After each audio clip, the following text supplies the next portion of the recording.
Прийшли окупанти до нас в Україну, форма новенька, воєнні машини, та трохи поплавився їх інвентар. Байрактар, Байрактар. Російські танкісти сховались в кущі, щоб лаптем посьорбати довбані щі, та трохи у чах перегрівся навар. Байрактар, Байрактар. Приперли зі сходу до нас барани для восстановлення великої страни. Найкращий пастух баранячих отар. Байрактар, Байрактар. Їх доводи всяке озброєння різне, потужні ракети, машини залізні, у нас на всі доводи є коментар. Байрактар, Байрактар. Вони захопити хотіли нас зразу, а ми зачаїли на орків образу з російських бандитів, робить примар. Байрактар, Байрактар. Російська поліція справи заводить, там вбивцю рашистів ніяк не знаходить, хто винен, що в нашому полі глухар. Байрактар, Байрактар. Веде пропаганду кремлівський урод, слова пропаганди ковтає народ, тепер нове слово знає цар. Байрактар. Байрактар. Байрактар. Байрактар. Байрактар.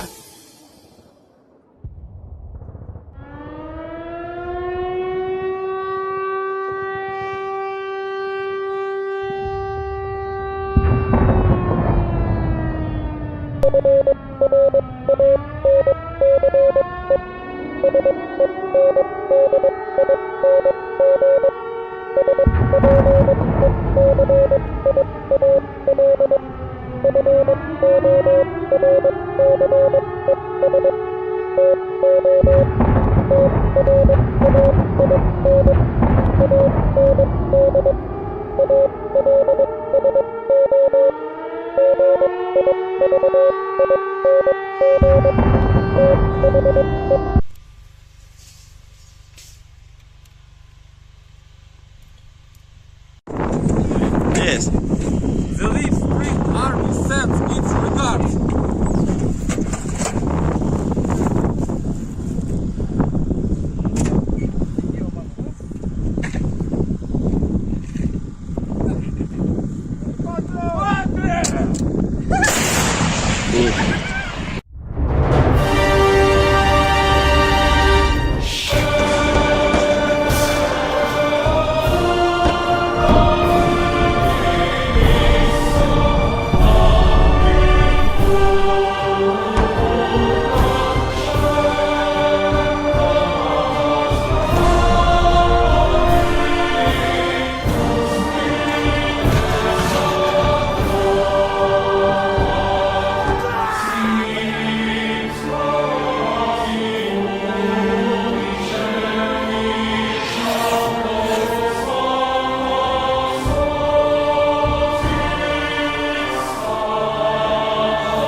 Hello, everyone. I'm the Enforcer, and I'm accompanied by Enforcer Matt. And good evening, folks. It's Enforcer Matt, and welcome back to day 825 of the news. And it's good to see you all once again. And we're hearing that French instructors are entering the territory of Ukraine in a very big move. And it's good to see you all once again. And of course, we're going to be covering the past 48 hours of the news of the war in Ukraine, as we have gotten unbelievable news over the past 48 hours that French special forces will be entering Ukraine in somewhat sizable numbers to help out with training and supporting the armed forces of Ukraine. And not only that, just hours ago, we got a statement by President Emmanuel Macron of France that the French government is now giving Ukraine permission to use French long-range weapons inside of Russian territory and to strike targets on Russian soil. A first ever for any Western nation in the world and a member of NATO to be able to give the green light on. We are going to be covering all of this massive news tonight, and not only that, the major ATACMS strikes that have happened near the Luhansk airfields by the Ukrainian armed forces, and also the major frontline news and information that we've also been able to get over the past 48 hours as well, showing Ukrainian forces inflicting incredibly high casualties, the Russians making almost little to no ground at all on most major front lines, and not only that, we have also been able to hear of a little bit of goings-on in between North and South Korea, which has been a little bit interesting, and we will be moving over here and covering that for a brief moment, but mostly towards the end of the stream. But, moving on. Also, you know what? I'm forgetting a lot of stuff, a lot of major news points. Let me make sure to keep up this recap going just for another second before we hop right in. So bear with me, everyone, because I want y'all to know what we're going to be covering tonight. We also were able to get some footage tonight that Ivan Popov, commander of the 58th Combined Arms Army, is on trial. We were able to get footage of that today. We were also able to hear, in slightly not that great, but still big news, that apparently the Swedes are going to be holding back their delivery of the Gripens to Ukraine. And not only that, we were also able to get additional news that the Czechs' ammunition requisitions project is now complete, and the first deliveries of major numbers of munitions from across Europe will be arriving in Ukraine within the next few days. Whew, that was a lot to cover as far as the breaking news goes. We've got a load of it to cover tonight, and those are just the breaking news points. We still have loads of other bits of news and clips that we have to show y'all from across the entirety of the front lines, so y'all can kind of get the picture. Tonight's going to be an unbelievable and massive night of news. And not only is it a massive night for news, it is also a massive night for this channel, as many of y'all have been pretty much foaming at the mouth in the chat, saying that another merch drop has to come around. And it finally is. Just today, the merch store has now reopened, and we are now going to be selling the limited edition LSA t-shirts and the LSA morale patches until this Saturday at the end of that stream. Yes, sir. These things are absolutely incredible. We have a couple of each here in the house at the moment, and they are made of premium heavy soft cotton material. They are 100% soft cotton grown here in the United States of America, the good old US of A. Not only that, it is a classic fit, making sure that it will be comfortable, and you can wear it around anywhere you want. Not only that, also it's available in different colors. I forgot to mention that. Black is probably the most stunning of the colors, but you can also get it in navy blue, charcoal, military green, light blue, and light pink. Light blue and light pink are for the ladies out there, but of course, some guys might like that too. Light blue and light pink. They're pretty good colors, especially light blue for maybe the golf course or something like that. I don't know. Maybe you wear t-shirts out on the golf course. But beyond that, we also have the premium PVC morale patches. Unfortunately, I do have to say this up front, we sadly will not be able to get this for international sale. This is only for sale in the United States only. We tried to figure out how to do that, but sadly, shipping costs are going to be more than the patch ever would be for all of our international viewers. So we've decided to do something else completely different. We are most likely going to be dropping morale patches every single month with every merch drop at this point, going on into the future. So about every 5 months or so, we're going to take all 5 of the last patches, and we're going to sell them internationally, so that way it makes sense with the shipping costs and everything, as packs for the international viewers. I know that that's kind of a little bit of a weird compromise, but we want to make sure that y'all aren't paying like say 14 or 15 bucks for international shipping when the patch only costs about $10. We don't really feel like that's fair to y'all, so instead we're going to be waiting about 5 months, collect all 5 of the last patch drops, and then do a limited edition number run on international patch group sales. So if you're an international viewer, which about half of y'all will be, hang tight for just a few more months and we will have an entire patch pack to send out to all of y'all, but for now, these patches are only accessible to American viewers. However, the t-shirt can be shipped literally anywhere in the world. Anyone watching this channel right now can get a nice LSA t-shirt, and of course, if you want to get one of these, you can go to officialenforcerstore.com, or you can click on the link in the description below. It's going to be the first link down there. Click on that and it'll take you directly to this website where you can get one of these nice t-shirts. And also, if you're an American viewer, for now, you can also get one of the morale patches on top of that. But with all of this out of the way, it is now time for us to move on into the major breaking news. And we're going to be starting off by going over to France, because France is really where most of the news is coming out as of today. Not a lot of combat or action news, but more so diplomatic maneuvers. Diplomatic maneuvers which we have never seen of this kind or this scale over the course of the entire war by any country that is a part of the Western world or any country that is a direct part of NATO. We were able to hear that just yesterday, French forces are going to be allowed into Ukraine and that French special forces are going to be moving in. According to the post that we were able to get from the telegram of the Ukrainian government, together with the Minister of Defense Rustem Umerov, they held a video meeting with the Minister of the Armed Forces of the French Republic, Sébastien Lecornu. I welcomed France's initiative to send instructors to Ukraine to train Ukrainian military personnel. I have already signed the documents that will allow the first French instructors to visit our training center soon and familiarize themselves with their infrastructure and staff. I believe that France's determination will encourage other partners to join this ambitious project. He thanked the minister for the friendly support of the French people and the military and economic assistance to Ukraine to repel Russian military aggression, making it official that France is the first country in the entire world to allow its armed forces in a direct form to enter Ukraine in any way, shape, or form. There is, of course, always a small military contingent from most countries that are providing embassy security. That is largely a given thing. There are some American troops inside of Ukraine, but from what we understand, they are entirely revolving around embassy duties and are not conducting any other duties or any other tasks outside of embassy protection. France is the first one to actually move troops into Ukraine as of right now in the continuation of Ukraine's war against Russia. This is the first time that this has ever been seen, and it is massive news. And a lot of people thought that the news couldn't get that much more massive out of France over the past 48 hours than that right there. But then the French hit us with a bombshell today, and I'm going to be allowing y'all to hear it straight from President Macron's mouth right here.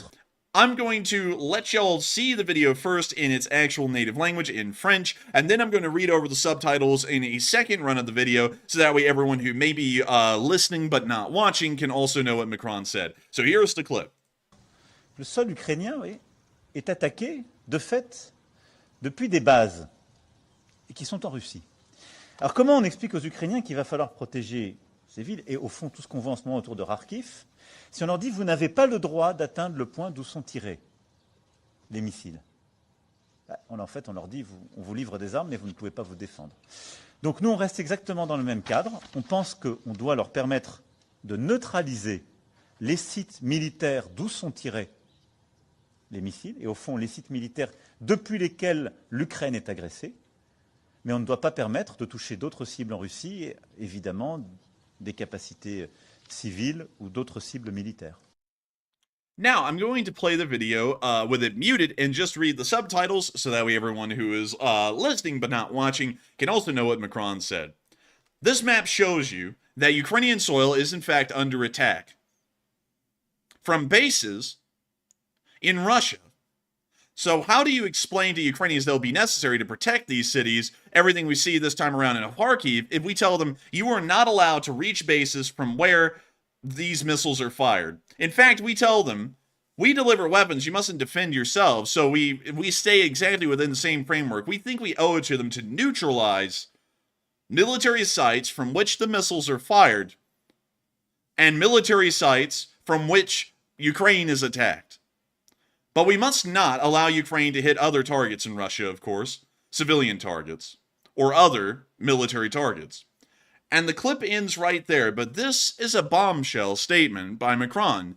With this statement right here came official French government action to allow the use of French weapons such as the Scalp EG missile with a range that is so deep into Russia that I saw a map today and it can hit as far in as Voronezh. It can actually hit Russian military facilities around the city of Voronezh.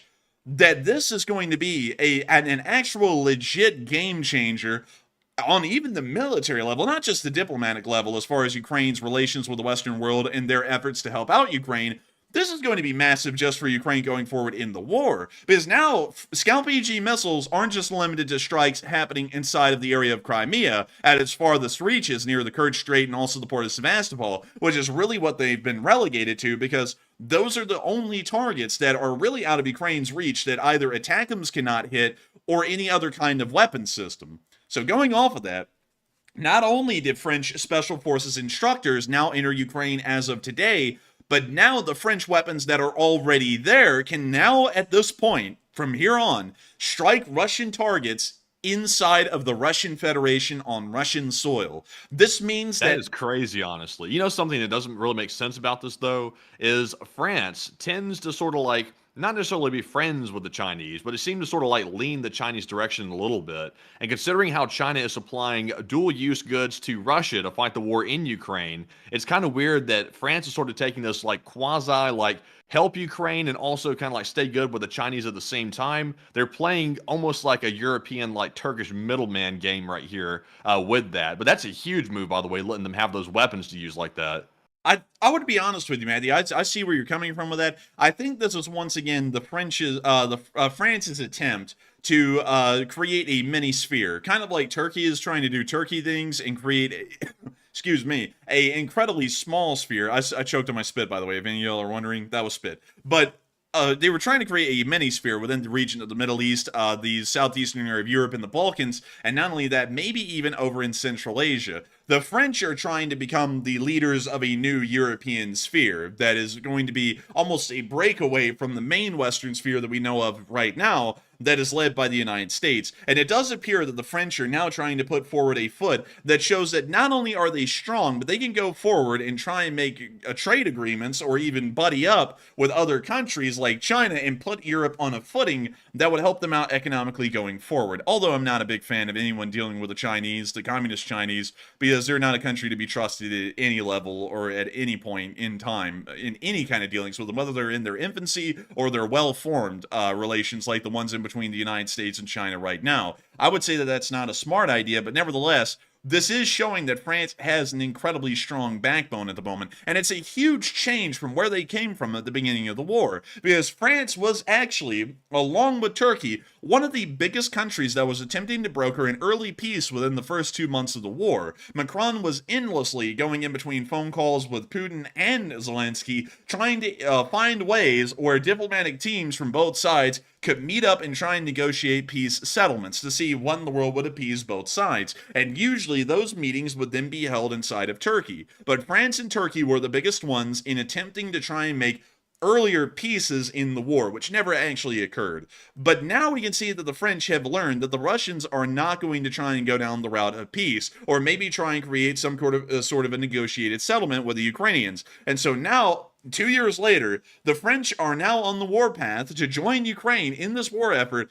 faster and farther than any other country has at this point. Now, I did not include this in the news tonight or on our news bulletins here on our map, but this was such a concerning, especially the use of French weapons on Russian soil, that was such a concerning development today that Putin actually came out and immediately started to make statements about this announcement, saying that the French are playing with fire and starting to directly threaten the French Republic with possible retaliation by the Russian Federation for their use of French weapons on Russian soil. And not only that, the allowment of French special forces inside of Ukraine to conduct training operations.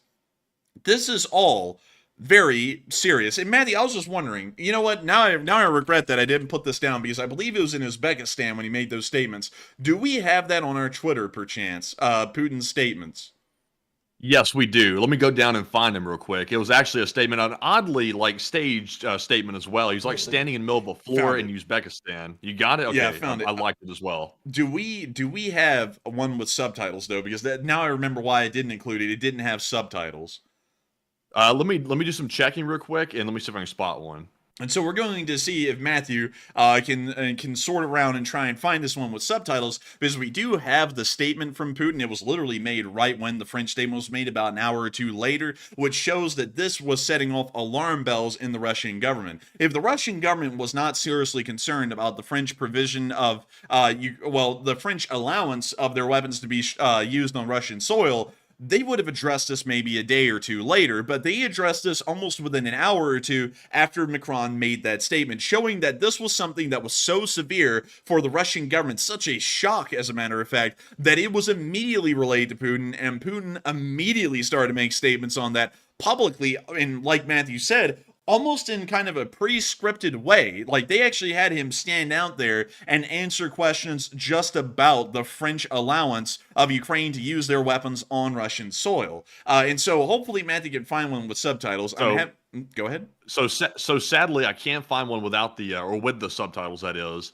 the post though that No Reports gave us with the video in it does have a general synopsis of what was said in it. It's a typical Putin babbling. He went on a babbling rampage, and in the middle of it, he threatened France and also NATO countries. But the post kind of summarizes it the best we can get.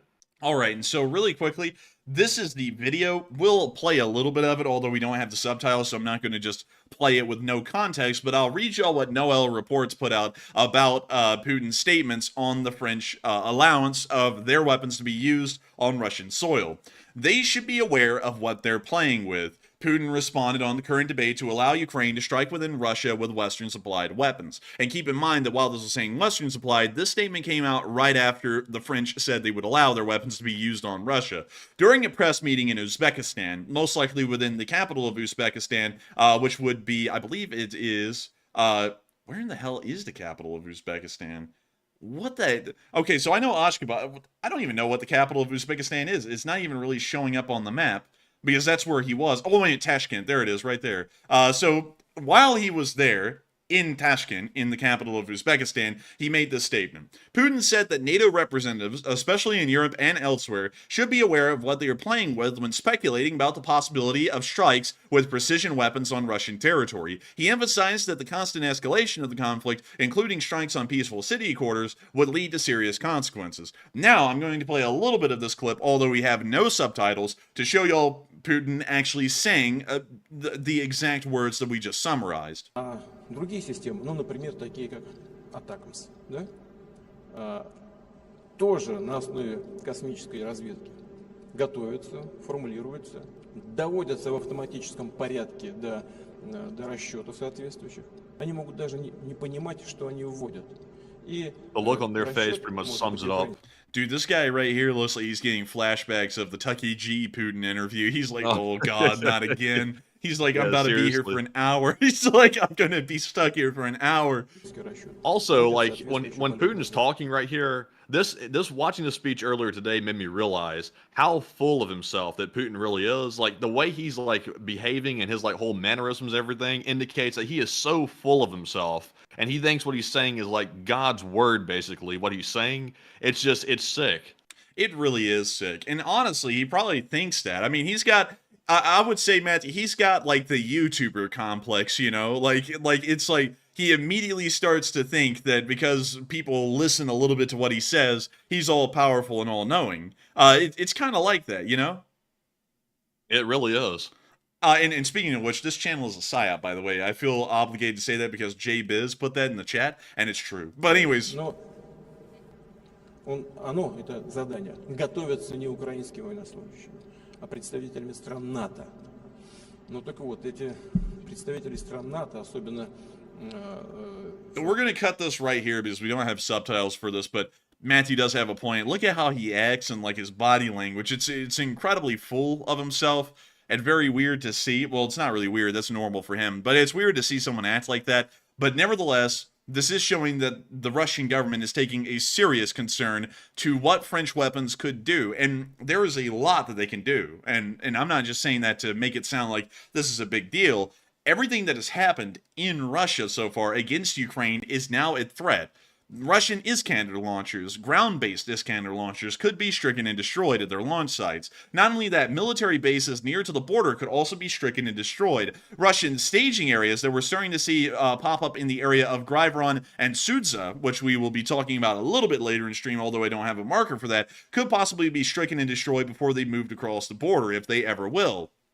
All of this is giving us a very big idea that Ukraine has gotten another game changer with this French statement and the French allowance of special forces in Ukraine. This is all going to wind up making sure that the Russians are now being put on the back foot again in another metric than they were earlier in the war. But a lot of people have been talking about the French committing to sending units of special instructors, or special forces more so, to Ukraine to train Ukrainian soldiers. And a lot of people have been putting in their 2 cents on this. A lot of people say that the Ukrainians certainly need the training. Some people are saying that the troops are not trainers. And some people are saying that this may even lead to World War III, while others don't really know what to think of it, but do see that it is a big event, or a massive occurrence that has happened over just the past 48 hours. But loads of people are weighing in on this, and Matthew, what are people thinking, and what are people saying about it, and what are you thinking about it as well? Okay, so like we said earlier, France is now committed to sending units of special instructors to Ukraine to train their troops, and the big question is, what do you make of this? 75% said that's good because Ukraine needs the training from the French troops. 9% said they don't really believe that the troops are quote-unquote trainers, and 10% said this is bad because it could be World War III. And on this one, I gotta say, I'm a little bit conflicted on this one. Not that France should not send the instructors. I think that's a good thing. They should go ahead and send those instructors to do what they need to do. But I have some doubts as to actually why they're there, because the Ukrainians are already getting training from the United States. And no offense to France, but I think the United States might have a little bit more expertise in training the Ukrainian troops. It's not dissing on the French or anything like that. The U.S. simply has more experience, in my opinion. So for France to send instructors, you know, it's kind of a little bit odd because the French have knowledge, but, you know, they're already getting trained by the U.S. over there in Ukraine. So I think the troops may be going over as quote-unquote trainers, but they may be there perhaps for another purpose that we're simply not aware of in the public. But Enforcer, what say you? I would have to say that I would have to actually say, Matthew, I disagree with the French not being as experienced. The French army is one of the most advanced in the world as far as their actual doctrine is concerned, and they do incredibly well in Western Africa. On top of that, in counterinsurgency operations these days, they may even be one of the forefront examples of proper counterinsurgency operations. But beyond that, I would say that the French special forces entering Ukraine is more so of a foot in the door move than actually trying to conduct any meaningful training for Ukrainian forces. The Ukrainian cadre that already exists, that is training the next, I guess you could say, the next wave or the next generation of Ukrainian soldiers, are fairly large from what we understand, and usually are milling through them perfectly fine. Of course, there are a small amount of training operations that occur outside of Ukraine as well, but with the French now arriving there, I just don't really think it's going to be adding much to the table for Ukrainian training, more so.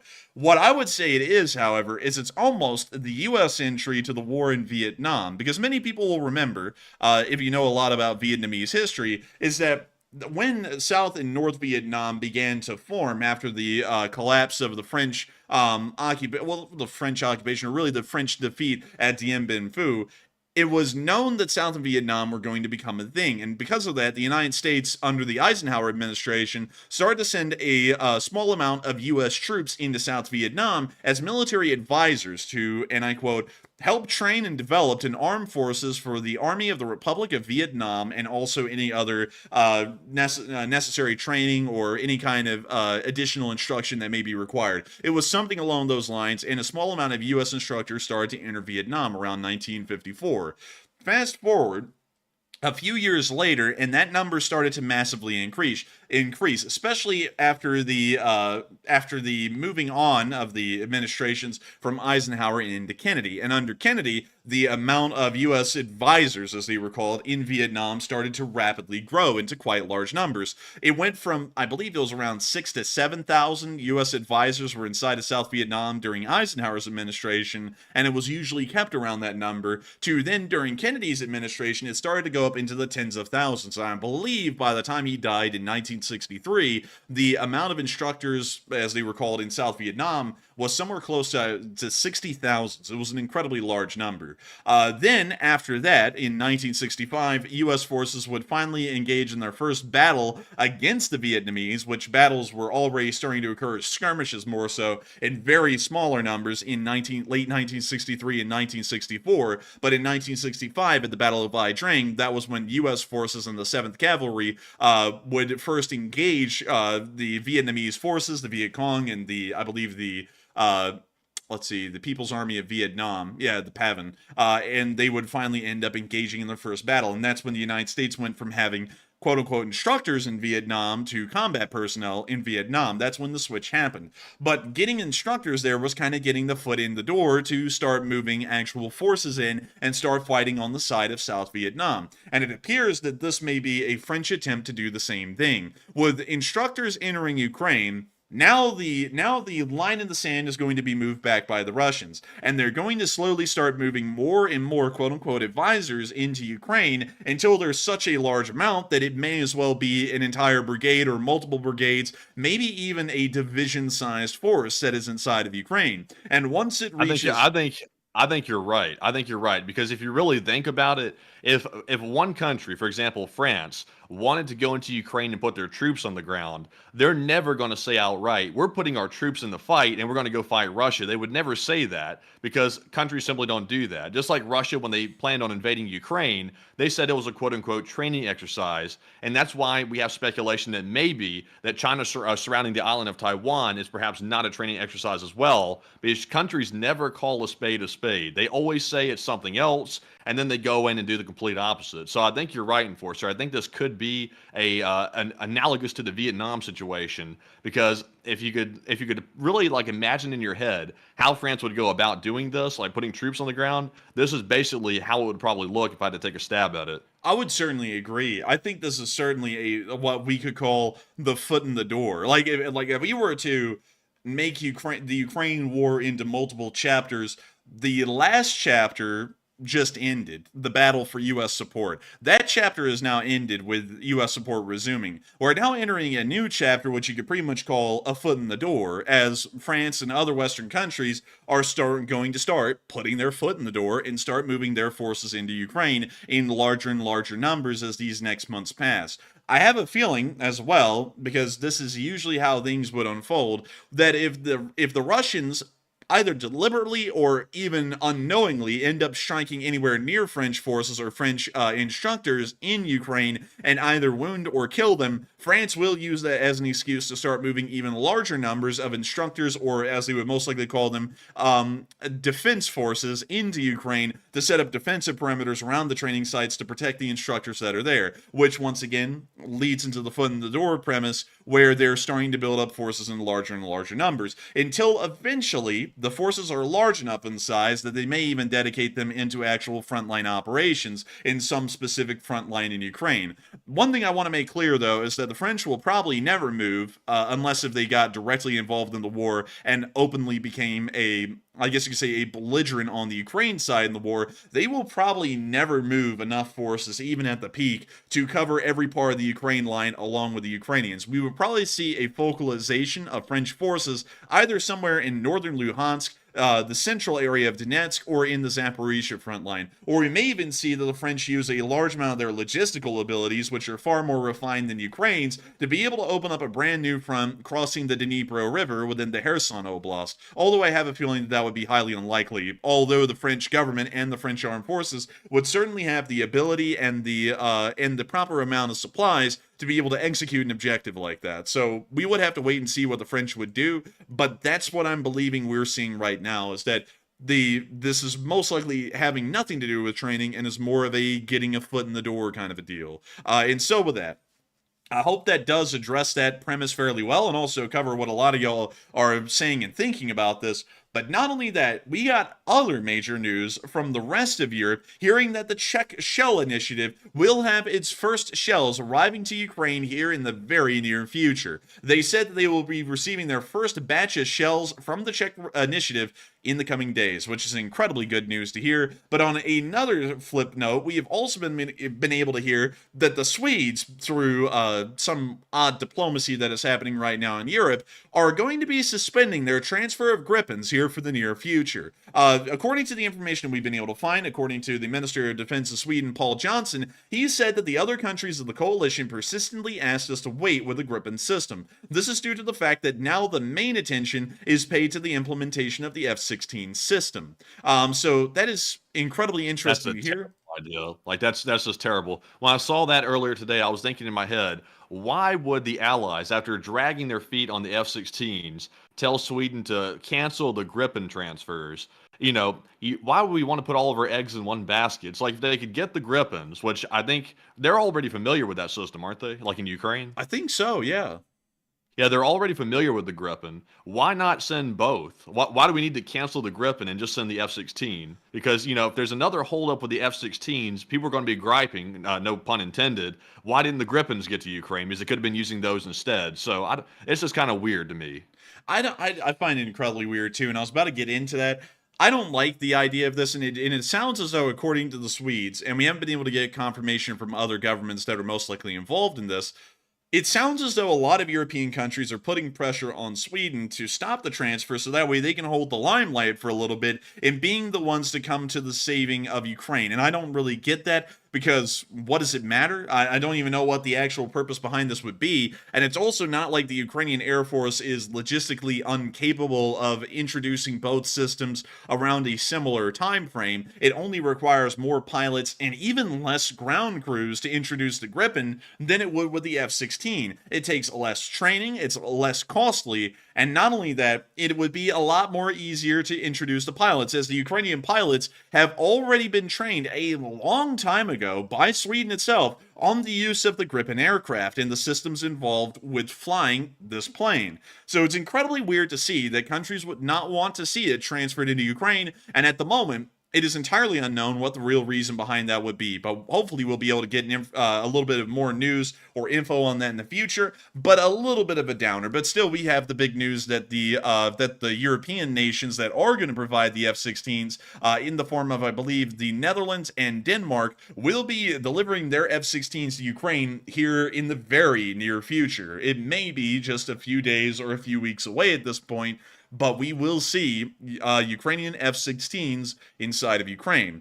I've also been able to hear rumors that they may even be there right now. So we are right now, in this time, the F-16s are either going to be there very, very soon, or they're already there. We don't really know which one, because we don't have evidence to confirm that they're there yet, so we would still assume that they're going to be a few days or maybe a week or two away. But still, this is incredibly big news, nevertheless, and once again, another game changer will be introduced to Ukraine. But a lot of people have been hearing about a whole bunch of things going on with NATO.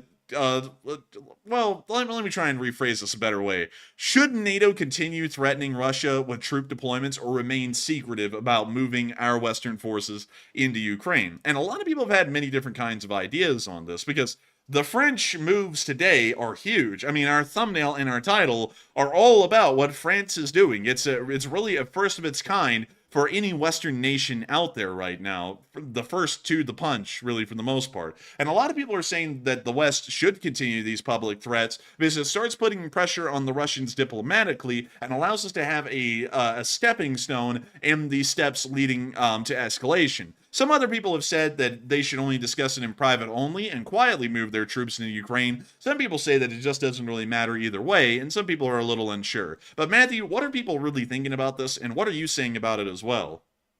All right, so it looks like about 59% of the people said, yes, NATO should continue with the public threats to deploy troops in Ukraine, while 14% said it really doesn't matter, and 21% said no, they should discuss it only in private only and keep the public out of the loop. And on this one, I know what people are going to say right off the bat. They want the public threats to continue because they want to keep scaring Putin.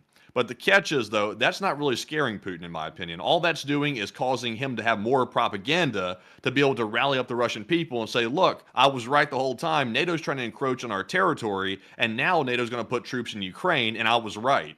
That's what he's going to say. But the catch is, I personally think the public threats should continue because, in my opinion, this is not about telling Putin what's about to happen. It's telling the public what's about to happen. I think this is the real reason why NATO is making these threats public, is because they want the public basically to be primed for what's about to possibly happen, which is about to be potentially NATO troops going into Ukraine.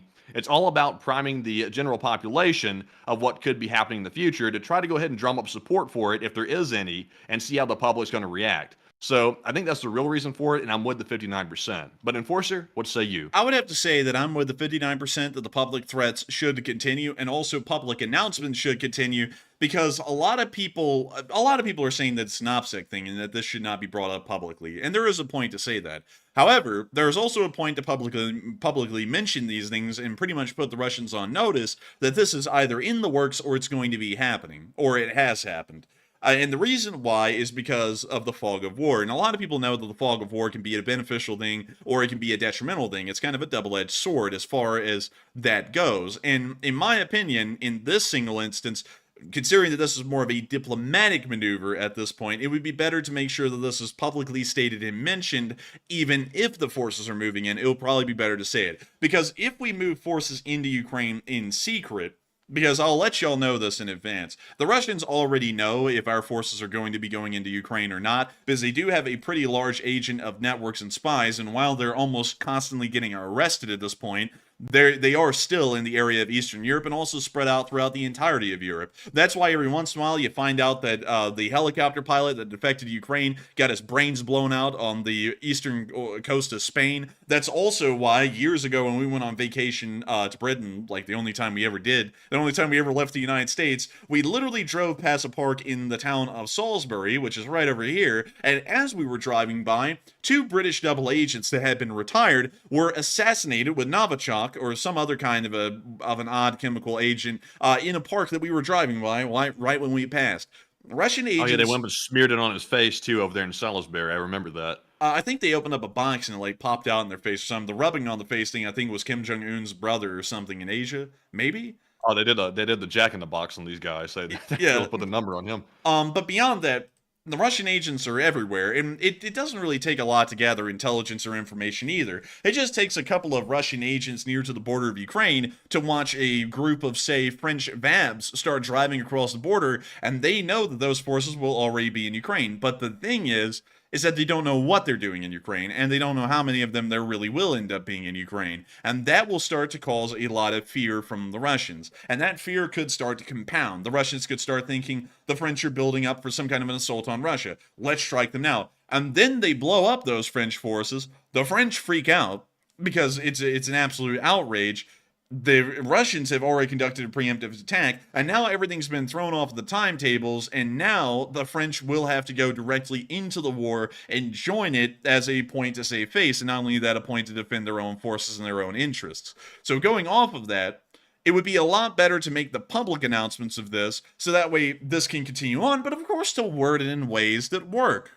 We're not going to tell the Russians that the French are pretty much putting a foot in the door to then build up their forces later on and probably join the war on the side of Ukraine. That's not what we're going to say. We're going to say what the French are saying right now. They're just moving in some special forces right now to help out with training of Ukraine, and that's all there is to it. It's no big deal. They'll be crossing the border today. Why in the world even worry about it? It's just a small little thing to help Ukraine out, just a itty bit in this war effort. No big deal. And so that's the way I would look at it. I would look at it as this is a good thing to do. OPSEC isn't really needed yet. Now, if the French start to fight on the front lines against the Russians, then OPSEC would be needed. We would make sure that the French do not make any public statements about their movements into Ukraine or out of Ukraine and what is being used in Ukraine. All that would start to be largely silenced, and no one will really talk about it. But right now, since it's in a diplomatic phase and direct combat has not occurred in between Russian and French forces, it would be better to make these things public to make sure to remove the fog of war as best as possible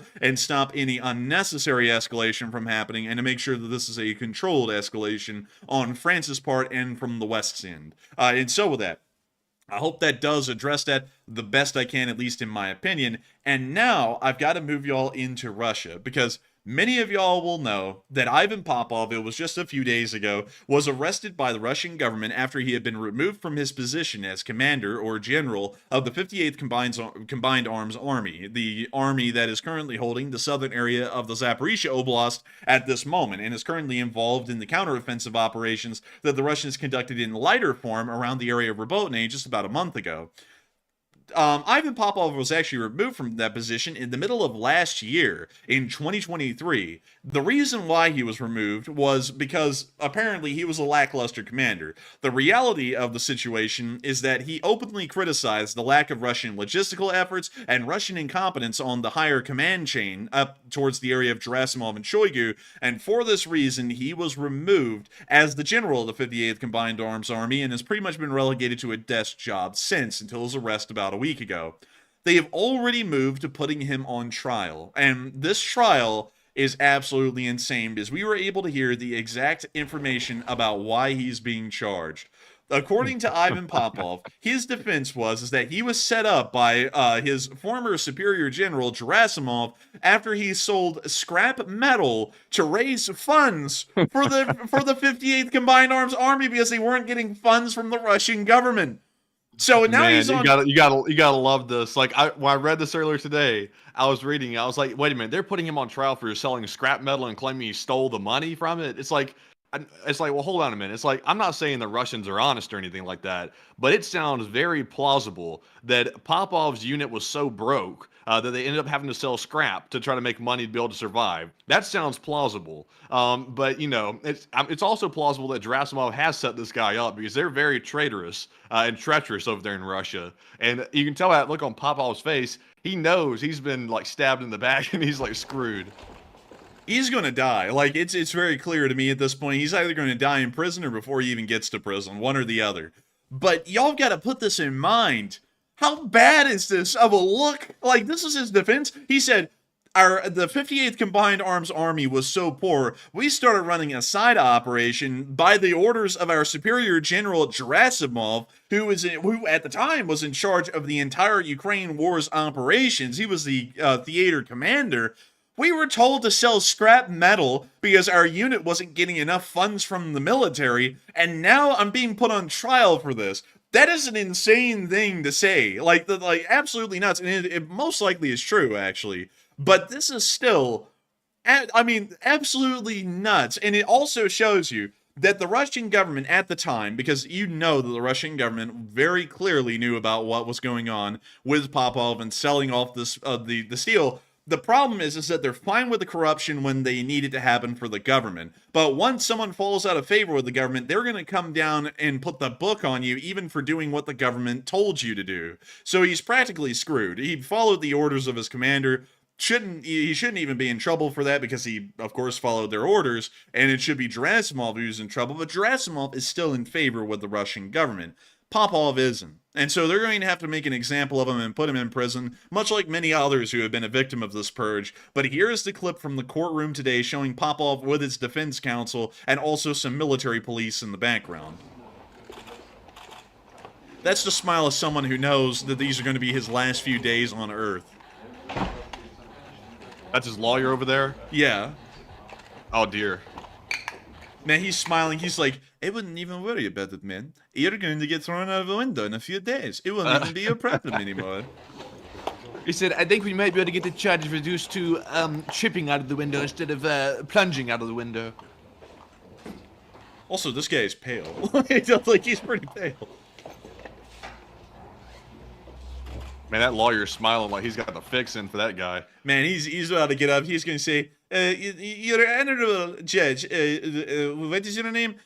Honorable Judge Prigozhin. I would like to say that my client is guilty. He's about to say something like that. And I believe he should get the death sentence, and I rest my case. Thank you. But with that, that's the end of the clip. And that is how deep the Russian purge goes. They will actually take things that Popov did in service of the Russian government by orders of his superiors and turn it against him because he's fallen out of favor. That is absolutely insane to think of, but that is the reality of the Russian Federation. Now, with that, it's time for us to actually move into the Ukraine war, the actual war happening in Ukraine, and cover all the video and picture evidence that we've been able to get over the past 48 hours, and also talk about all the frontline changes that have been happening down there as well, because not really a lot has happened, which is a big thing, actually, and it's worth talking about. But before we get into all of this, we have heard that there is, apparently Sweden did suspend the plan to provide the Gripen fighter jets, like we just talked about a little while ago, to Ukraine at the request of European allies. And a lot of people have been saying their thoughts on this. Some people are saying that it's most likely a lack of Ukrainian logistics. Some people say that they plan to pull the rug out on the F-16s and they don't want the Gripens to get there either. Some people, a lot of people are unsure and undecided on this, don't really know what to think about this. It's just a confusing affair altogether. And then some people are saying it's because the F-16s are better, so why even have a Gripen when you have the best? You just can't settle for less. But a load of people are throwing in all kinds of comments. And Matthew, what are people thinking about it, and what are you thinking about it? So it looks like about 25% said the West plans to quote unquote rug pull the F-16s. It looks like 31% said it's because of a lack of logistics. And 18% said it's simply because the F-16s are so much better that the Gripens are not going to go to Ukraine. And I hate to be the naysayer on this one. I hate to be sort of negative, but I'm going to have to be with the 25%. I get the gut feeling that the West might be planning on rug pulling with the F-16s, basically because, once again, the West is scared to escalate too far, and they think that maybe providing these jets might be the red line or the final red line that they're going to cross with Putin to cause World War III. Of course, that's my speculation. I hope I'm wrong on that. But it made no sense to me to hear that the Gripen was suspended completely. And not only was it was suspended at the request of allies. And I presume probably at the request of the United States. So why would the United States want to have only their aircraft going to Ukraine? Because they control it and they decide whether or not it actually gets there. So I have a bad feeling about it, but hopefully I am incorrect. But Enforcer, what say you? I would have to say I would be of a similar thinking to Matthew. I hate to say that, but sometimes we've seen that some decisions like that have not been made in Ukraine's best interest, are instead made because of a fear in the U.S. government of escalating a little bit too much or being a little too ballsy, although we run the most powerful sphere on the face of the earth that's ever been seen over the course of history. So we'll have to wait and see what happens with that. But nevertheless, it is a little bit concerning to hear that they're trying to stop the Gripen from ever going to Ukraine, or at least, as they're saying right now, temporarily. But with that, I hope that does address that well. And also, Matthew, I understand that we have a couple of questions from the chat. And what do we got? All right, so we've got some very good questions. And our first one here goes to Ted Marshall, the channel legend. He threw in a very generous $100 donation. And huge shout out to Ted for that support and helping to keep us running. He says, for the Enforcer Bros Coffee Fund. And we do appreciate that. It's like the Dutch Bros, but it's the Enforcer Bros.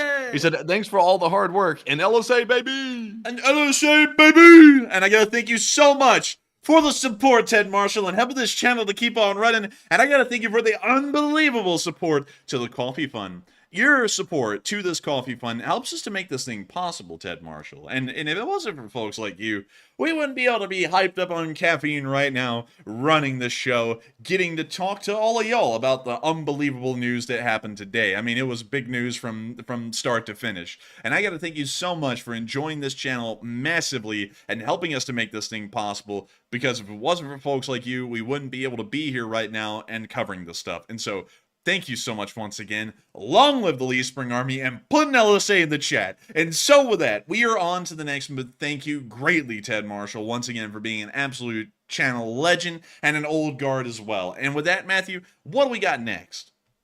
All right, so our next one is another massive $100 donation, this time from another channel legend. It's BC Skyman. And it's good to see you once again, BC, and thank you very much for that massive support. He said, Enforcers need some Red Bull. I'm telling you what, BC, some Red Bull plus some Enforcer Bros coffee, that sounds like a good, juicy, big heart attack. I'm telling you what.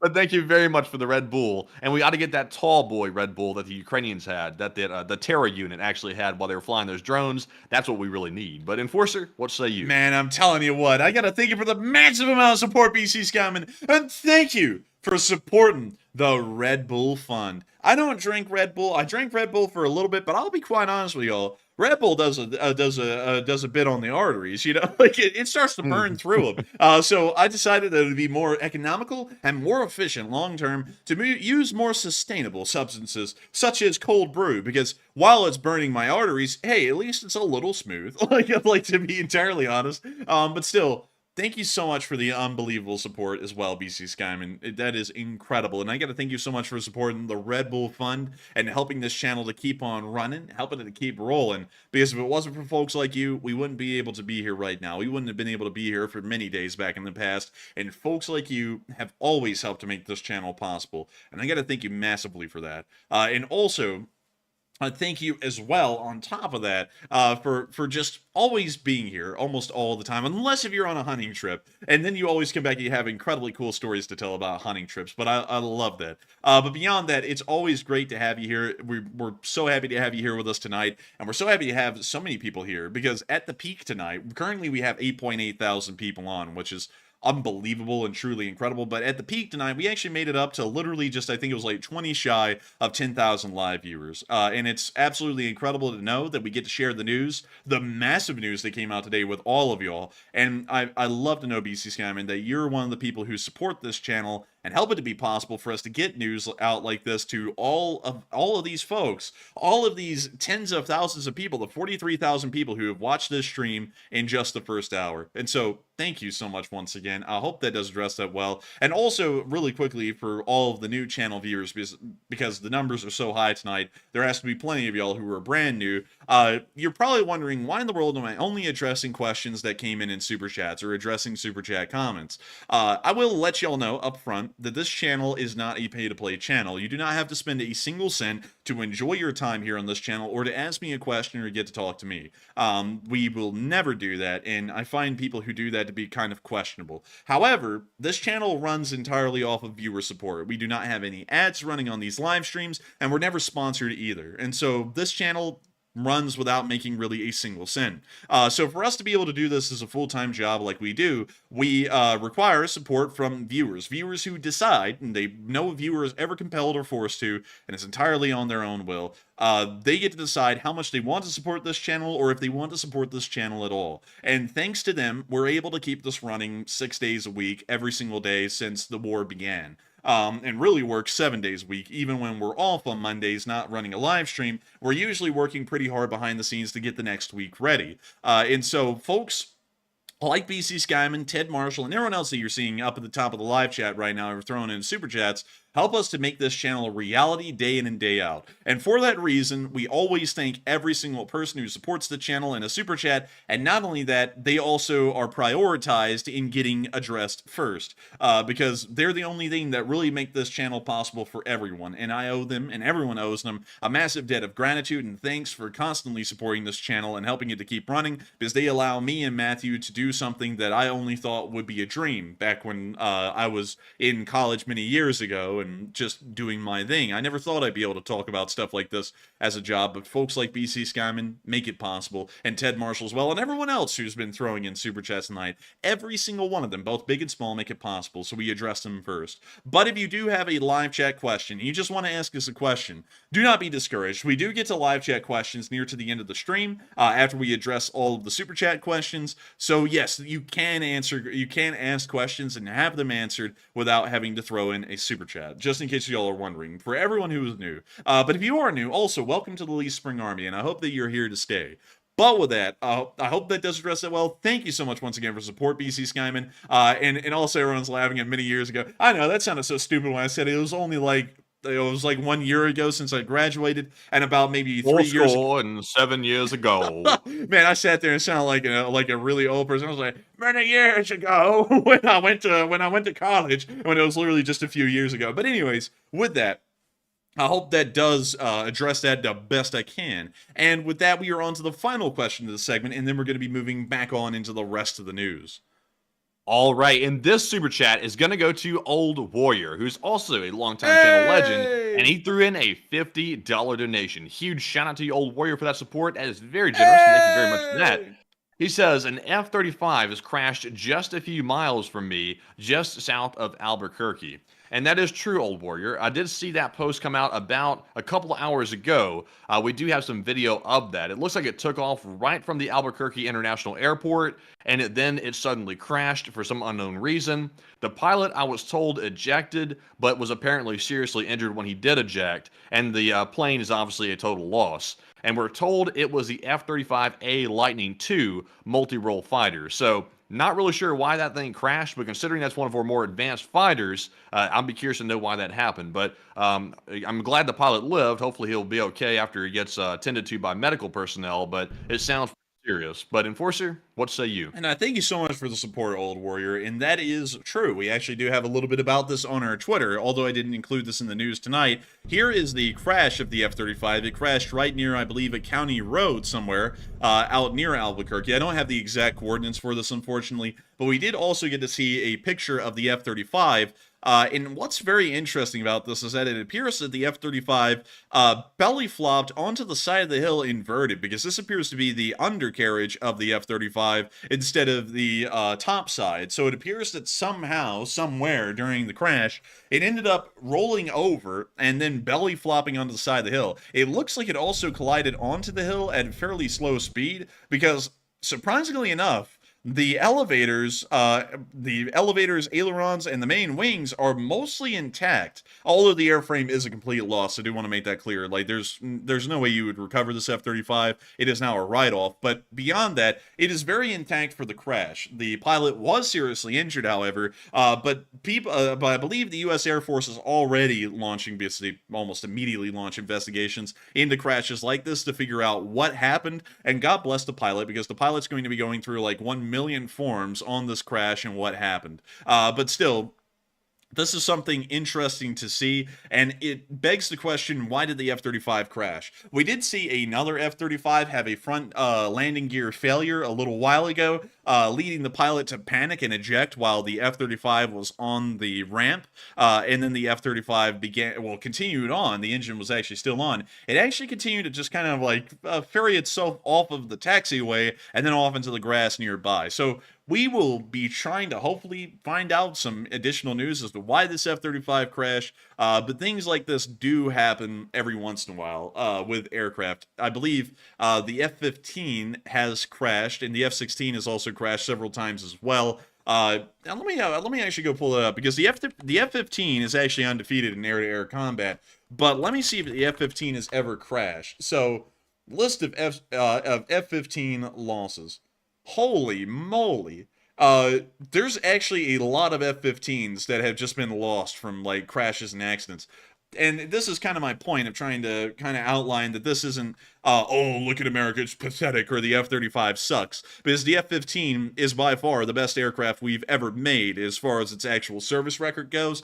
But nevertheless, here is all of the lists of accidents and losses of all F-15s ever in service. It's pretty long. It's pretty freaking long. Like, it is unbelievably long. It just keeps going. It keeps on. Like, what's even better? Let's see here.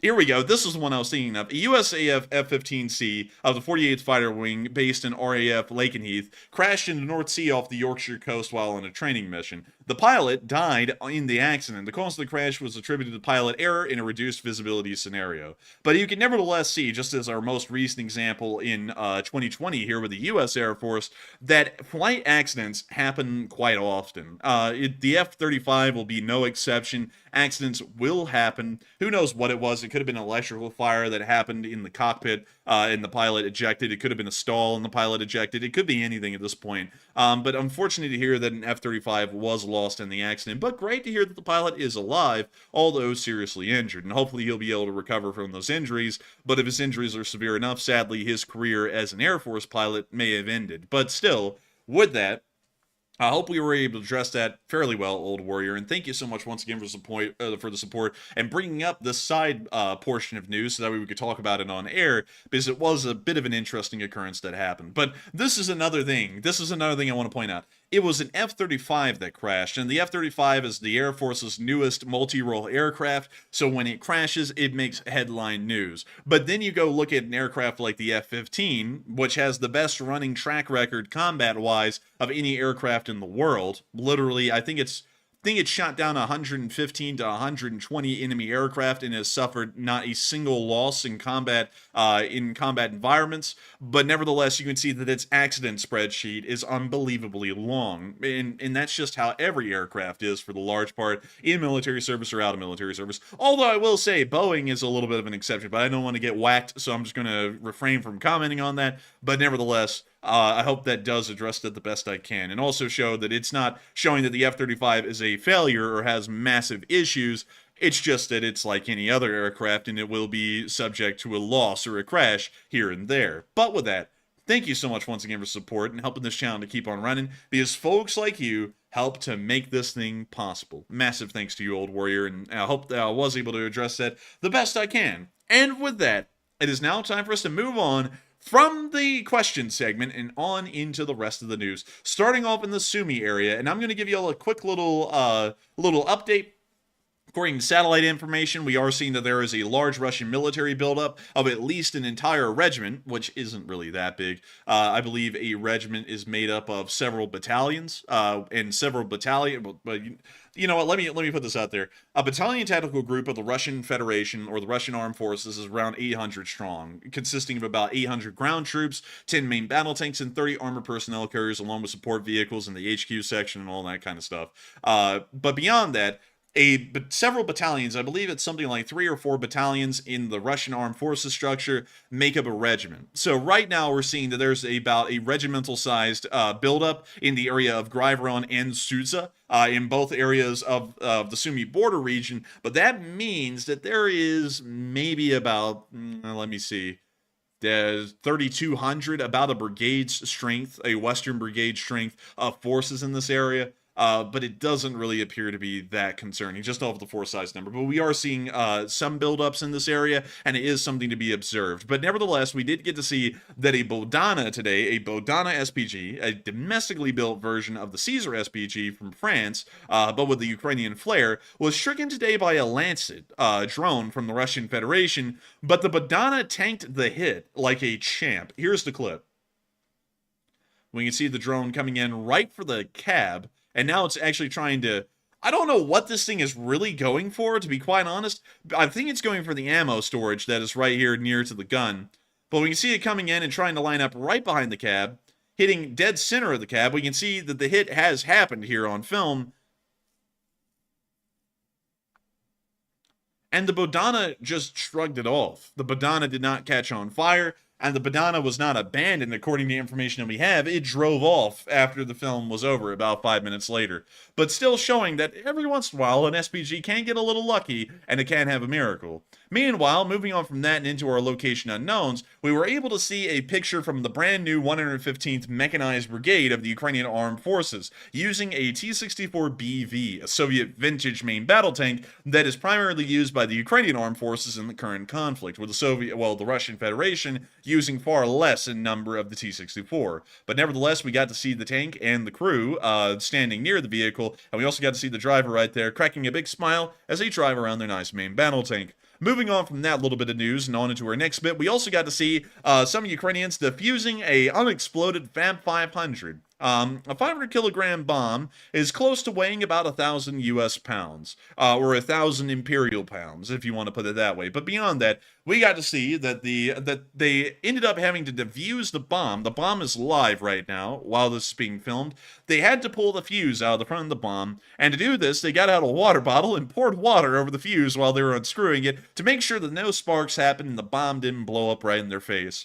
You got to give credit to the sappers of Ukraine, because they do incredibly dangerous work that could quite literally blow up in their faces. But nevertheless, they still go at it, ready to take on the challenge, and even succeeding like they did in this clip. We could see them trying to make sure that the fuse is as unobstructed as possible. And we now see them starting to pour water over the fuse. Pouring a little bit of water on it. Nothing like a little bottled water to fix the situation. Man, they're using that Fiji water. Mike Tyson's crying right now. This could have been used for pigeons. But they're now unscrewing the fuse. And a couple of music jump cuts later, we can actually see that they got the fuse all the way out. They gently pull it out. And now the bomb is entirely safe. It's completely diffused and will not explode. I sure wouldn't want that job, that's for sure. That's a stressful one. Whew, dude. Man, you know the pressure and the nerves you gotta have. You gotta have nerves of steel to have the job of a sapper like that. But moving on from that, you also gotta have nerves of steel to be a Russian soldier these days, because the kind of losses that they're taking on a daily basis now is insane. Here is the Russian casualty report from today. Good googly Oh, dang, moogly. man. Almost 1,500 troops in a day. That's crazy. And 4 Bobcats, too. Can't forget the Bobcats. But the troop losses are crazy today. The troop losses are mental today at 1,460 Russian soldiers wounded and killed over the past 24 hours alone. That is 2 entire battalion tactical groups of strength that were eliminated off the battlefield in a single 24-hour period. The amount of attrition that Russian forces are facing is insane. Not only that, 40 armor personnel carriers were lost as well, along with 46 supply trucks, 21 main battle tanks, 48 artillery pieces, 15 drones, 1 MLRS, and 4 Bobcat skid steers. This is the 4th highest day of Russian losses high. Some people are saying that this must be a new record. Unfortunately, it isn't, but it is the 4th highest day. It is in the top 5 highest loss days that we've seen the Russian Federation suffer since the beginning of the war, which is absolutely insane and is once again showing us that the Russian armed forces are beginning to be ground down on the Ukrainian defenses in the area around Vovchansk, in Avdiivka, and in Bakhmut. Moving us over directly into the area of the Vovchansk front, we were able to see that near Luhansk today, Russian forces were being hit with cluster munitions. This footage is actually a Russian first-person perspective of the shelling and shows us what it's like to be on the receiving end of an army that's smaller than yours, less capable than yours, but nevertheless still ends up beating you on a daily basis. Here's what it looks like. Oh, good morning. Oh, my. That scared the hell out of me. It did me too. I was like, oh, that was scary. And then I was like, oh my god.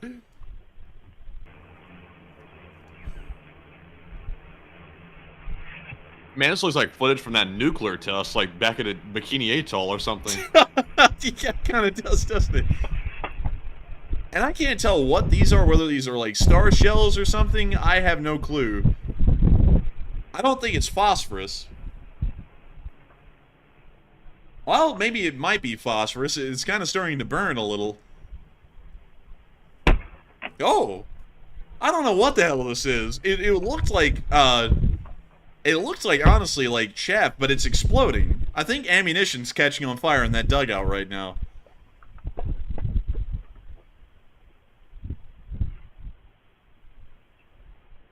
And the bomb test was successful at Bikini Atoll that day.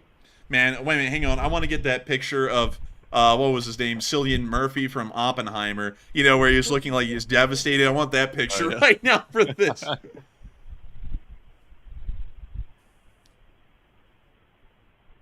Well, that's quite a warm fire over there. It's burning very hot. Oh. Oh. Quite the spectacle, indeed. Yes, indeed.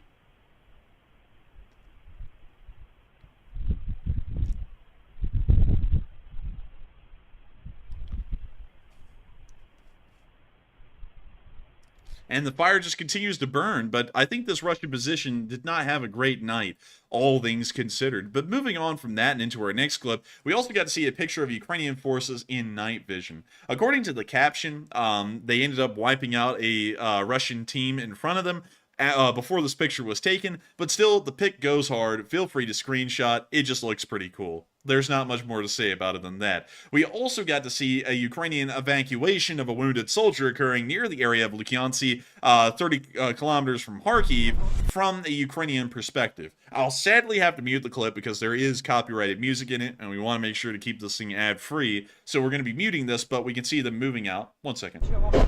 Yep, it's got music. But they're driving on out, and you will see that artillery is landing near the vehicle. There's their vehicle right there, and they are absolutely ripping across the field right now. When you see Russian artillery exploding nearby, 152mm heavy artillery is targeting this one vehicle conducting a medical evacuation.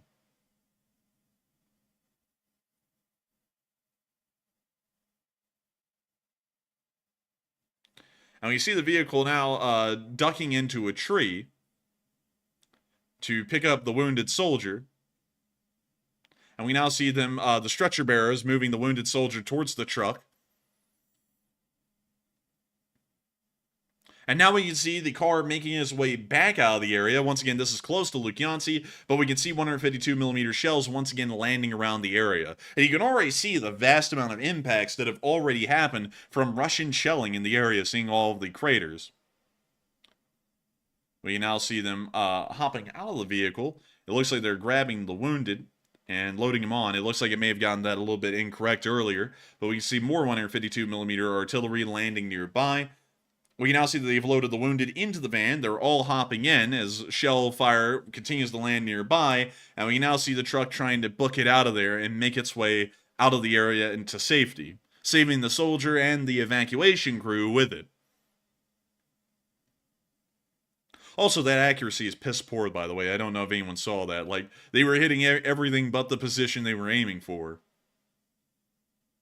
And that's the end of the clip, but a very nice medical evacuation that was conducted by the Ukrainian forces in that area. Beyond that, a lot of people have been talking about the Russian threats that we've heard about Putin stating today. And I don't know why in the world my segues into that are becoming worse and worse. But anyways, Putin says that if Poland sends troops to Ukraine, that they would never leave. And a lot of people are wondering, what the hell does he mean by that? Like, never leave. The Polish wouldn't let him in the first place. But beyond that, some people are saying that's just empty threats from Russia. You know, it's just the normal kind of stupid crap that they say just to get a laugh out of things. Some people are saying that it's false. Poland would smash the Russians, and not only smash them, they bash them. And some other people are saying that it's true. Putin would go all in, and he would just start killing everyone, because for some reason they just like keeping wars going at low intensity and then really showing everyone what they can do later. And then some people are a little undecided on this and don't really know what to think about it. But still, Matthew, what are people saying about this, and what are you thinking about it? All right, so on the topic of Putin making the statement that if Poland decides to send troops to Ukraine, that they would, quote-unquote, never leave. It looks like 43% said it's just empty threats from Russia once again, while 33% said it's false, Poland would smash Russia, and 18% said it's true, Putin would go all in. And if Putin is not already all in, then I don't know what they're really doing in Ukraine, because right now they have literally everything deployed, and that's why their Victory Day parade literally was so scarce, is because all their equipment is deployed on the front or being used to defend somewhere in mainland Russia. So they're really all in as we speak. There's really nothing left for Russia to even do unless they're going to pull out nuclear weapons, and for them to do that, they'd basically be wanting death. And I don't think they're ready for that yet either, to be honest with you. But to me, it's really just empty threats. And honestly, Poland would smash Russia. I think they would. If Poland went into Ukraine, combined with the Ukraine forces, plus Poland working together, Russia would be screwed. But Enforcer, what say you? I would have to say the Russians don't stand a chance against anybody, especially Poland, considering that they have the largest ground army in Europe right now. I have a feeling things would go poorly for the Russians, especially considering that they would just be joining the Ukrainians and bolstering their numbers. I don't have high hopes for the Russians. So that's nothing but empty threats, because the Polish would pick up that phrase from the Chinese. They would split heads and blood would flow.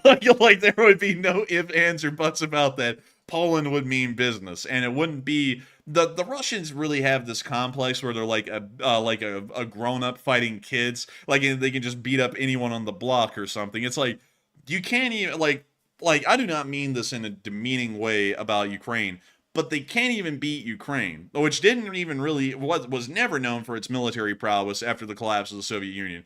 I want to put that out there. Like Ukraine, like when people said, "Oh, what would be a scary military around the world?" People went China, Russia, America, period. That was it. Like, no other military was ever put on that list. And if you had said, what about Ukraine? People would have put Ukraine on the same level as South Sudan. Like people would have said, that is a joke. Like I don't even think Ukraine has a military. And Russia's getting their asses beat by that country. Like that's the hilarious thing about all this.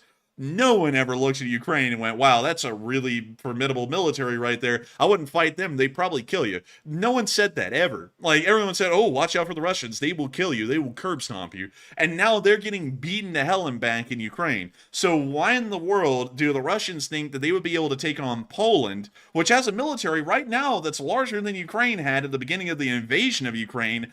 And not only that, they have nothing but Western tech. Like, nothing in the Polish army at this point. is Soviet era. I mean, hardly any of it is. Most of it is Western. So, or their own homegrown variant of Western tech. So, I would say the Polish would be cracking heads and bloods would be flowing down in Kharkiv, bloods and crypts. But anyways, with that, I hope that does address. And also, real quick, I saw someone in the live chat mention, well, Poland is a NATO country, so if Poland was attacked by Russia, wouldn't that mean the invocation of Article 5? But first of all, the NATO allies have to agree to invoke Article 5 altogether. I think a country can request it, but it has to be approved. I think that's the way it works. And also, by the way, Poland going into Ukraine, I would say honestly that if Poland chose to do that voluntarily, that's probably not going to be a situation where Article 5 is going to be at play, because NATO is a defensive organization. And if Poland takes on an offensive role, I don't think that's going to be sort of covered under the umbrella of Article 5 protection. But I'm no expert on it, but that's just sort of common sense in my opinion. I don't think it would. But Enforcer, what's your take? Would it be covered by Article 5 or would it not? I don't think it'd be covered by Article 5 unless if the Russians started to fire missiles into Poland and they started striking targets inside of Poland. Maybe then they could try and invoke Article 5, because then it would be a defensive situation at that point. But I even feel like at that, NATO response would be quite limited. It would most likely be limited to a defensive role in Poland instead of an offensive role inside of Ukraine. But that would be my take on it. Also, I'm seeing some people in the chat saying, well, who in the world said that about Ukraine? They missed a few history lessons. No, they really didn't, because if you had seen, like, I'm not joking, I'll be quite honest. If you saw how Ukraine conducted itself in the Donbass in 2014, they kind of did look like a joke. I mean, like, I'm going to be entirely honest here, pro-Ukraine all the way and everything, but the Ukrainian army came a long way from 2014 to 2022, which was about 8 years. The army was completely reformed during that time. Before then, Ukraine was actually a joke of a military and had a pro-Russian leaning government that was incredibly corrupt, and the government was kind of a bit of a joke as well. And that all changed since 2014. I mean, the Ukraine of 2014 is completely unrecognizable to the Ukraine of 2022 when the war began. It's a completely different country by that point. And that's why, to be quite honest, people at the beginning of the war who said Ukraine probably wouldn't stand a chance, or said Ukraine had no military prowess, I mean, from public information, or at least public knowledge, that would have been correct, especially going off of what 2014 looked like. But then everyone saw that Ukraine wasn't that country. It was now 2022 Ukraine, an entirely different country and an entirely different military. And the Russians were dealing with a country that had had 8 entire years to prepare for an invasion and had prepped their military so well that there was no way in hell that the Russians would have ever been able to succeed, because the Russians are going off of yesteryear's tactics while Ukraine is fighting in a modern-day war and using modern-day strategy and tactics. That is something that I'll be entirely honest about, because while I am pro-Ukrainian, I'm not going to start being revisionist with history and start saying that the Ukrainians were always this amazing and blossoming country. It was just the godlike being of the world. It was a perfect utopia. Because the reality is that for a long time in Ukrainian history under Soviet rule, it was a nightmare to live in Ukraine because of really the way that the Russians treated the Ukrainians. And then after that, it was largely a very corrupt nation because of its old Soviet dealings and also the government structure that had been set up by the Russian Federation in Ukraine during, well, really the Russian Soviet Federal Republic during Soviet times in Ukraine. It was a completely different country, and it's come a long way. Now, nowadays, it's a very respectable country. Its government is constantly trying to root out corruption. Its armed forces are incredibly well-trained and one of the most competent that we see in the world at the moment, but that is completely different than what it used to be, and that's why I say that the Russians would have no chance against the Poles, because no one's ever looked at the Poles and gone, oh yes, they're wildly corrupt. They just suck at everything. I mean, honestly, nowadays people look at Poland and they go, dang, look at them go. Like, people look at Poland as an economic powerhouse. They look at, now Poland is on the same level, crazily enough, in a lot of people's minds, as the British, the Germans, or the French. It's really the fourth big nation inside of Europe at this point. And not only that, their armed forces are second to none right now. They have a larger air force than the British. They have a larger ground force than anyone in Europe. outside the United States, which, like we're not even in Europe. Well, we still have one of the largest forces there and really around the world. But beyond that, Poland is one hell of a country. Poland would stomp the Russians because look at how poorly they've gone up against Ukraine, which had 8 years to change, and then think about them going up against the Poles, which have been this way for about 20 or 30 years now, at least in a modern form. And so with that, I hope that does address that the best I can, and also just level with everyone and be honest here for a minute about the situation in Europe and what the Russians would really do to the Poles, or what the Poles would do to them. But with that, it's now time for us to move on back into the Vovchansk front, where we also got to see a picture of a Siberian battalion soldier right here. Pretty cool, just a neat little picture. And moving on from that and into our next clip, we also got to see that there has been a massacre of loaves up in the area of Vovchansk. Here's the clip. I'm going to be muting the sad piano music because it is certainly copyright, but we can see here multiple loaves just obliterated. Like, Zoink Scoop, we're not going to have a van. Retro Raggy, Loaf Massacre. Oh my lord. It's endless. Those Look how loaves many. are the most terrible looking vehicles that probably Russia has. Like, outside of the Russian Blyatmobile tank, these are like rough looking vehicles right here. I mean, you can't let the Scooby-Doo image get out of your head when you see it. Man, and there's just an endless amount of them just in a small area that have been obliterated. That one's still on fire. Why are there so many in one area? Like, what were they trying to do? I think this is literally the only vehicle they have left now. So any vehicle that gets blown up, it's a loaf because there's nothing left. Like, literally nothing. That's crazy, man. It's just a whole field of loaves. Just terrible. Man, terrible. I'm telling you what, man, it's terrible out there. And then we got to see that the Ukrainians also captured a Russian inside of the city of Vovchansk today, and then took us a picture. A little cheeky picture. Well, actually, more so a video, but here's the clip. Ебать, и синий скотч намотал, и зеленый, и желтый, блядь, нихуя не прокатило, да, блядь? Ебать, огурчик хую, блядь. Что там, Волчанск, не взял, пидор? Не слышу. Не получилось, Волчан, взять? А? Я не слышу. Не взял. Ты обещал, больше не будешь. Да боже упаси. But it looks like that Russian soldier has been captured, and it looks like the war is over for him. But moving on from that, the Vovchansk front has literally seen no frontline changes over 48 entire hours. Like, here it is. This is the 26th, the 27th, and the 28th. The Russians are so well contained in this area, a frontline movement is not even seen. This is a successful defensive, and may as well be a Ukrainian victory at this point, because now the Ukrainians are already planning a counteroffensive. We will see how that counteroffensive unfolds, but if they do push the Russians back across the border, they have won this battle from beginning to end, not only on the defensive, but on the counteroffensive as well. Moving on from that and into the rest of our frontline news, and I will have you all know, no frontline changes have been seen of any notable size over the past 48 hours to even cover. So we're not going to be talking about frontline analysis or changes. We're just going to be showing you all the combat footage down the length of the front line. But starting up in the area of Volodymyrivka, we got to see a Ukrainian BMP moving across country. And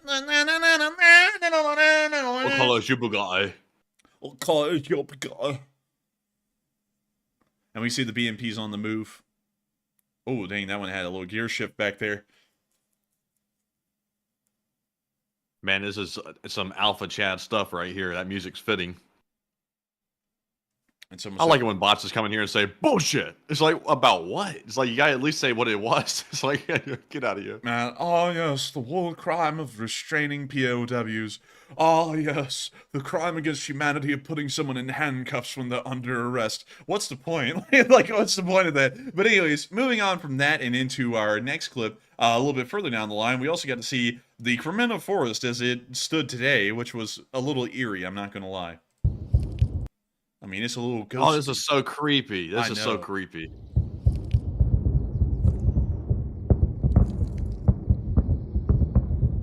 Man.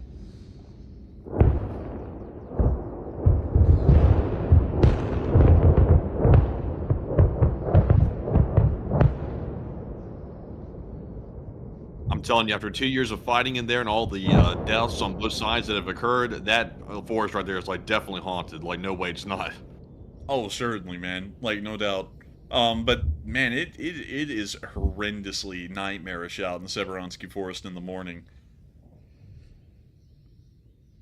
Like, man, creeps the hell out of me. But anyways, that's the end of that clip, and we're now going to be moving on into our next one, where we got to see some pictures from the defense of Kremenna and Bielorivka. It says location unknown on the clips, but I'll be quite honest with y'all, this is around the Bielorivka, Severonsky area.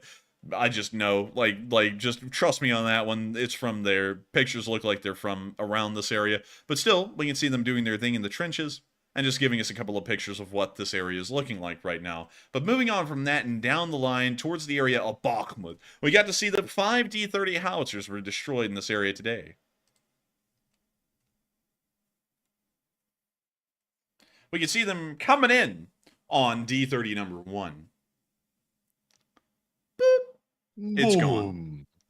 Bada boom, chaka chaka blip, bada boom, suga blip, pizdeki nahui. But we can see them getting it beautiful to see. And they're now going to be getting the next one. Low battery, by the way. Aw, man, you know who else has a low battery? Oh, no. Aw, man. But we can see them now hitting their 3rd D-30. Ooh!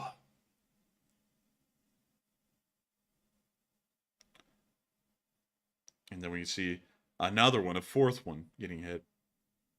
My goodness. Dreadful. But we can see it getting smacked right there.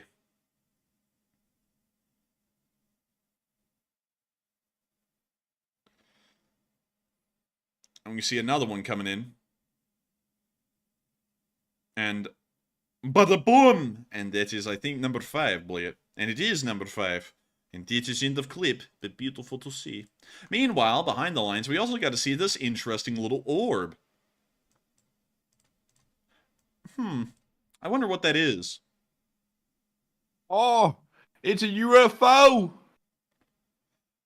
There's multiple of them. I wonder what that could be, Matthew. I wonder. And we do not have to wonder too much, because on the other end, in the Luhansk area, we got to see that apparently these were ATACMS, and it rocked the Russian shit. Like here's the aftermath of the ATACMS strikes that we just saw. It turned the airfield into a freaking hellscape. This was the... Oh, by the way, I forgot context here in this part of the clip. This is the S-400's battery's radar system, and this is what it looks like after the strike.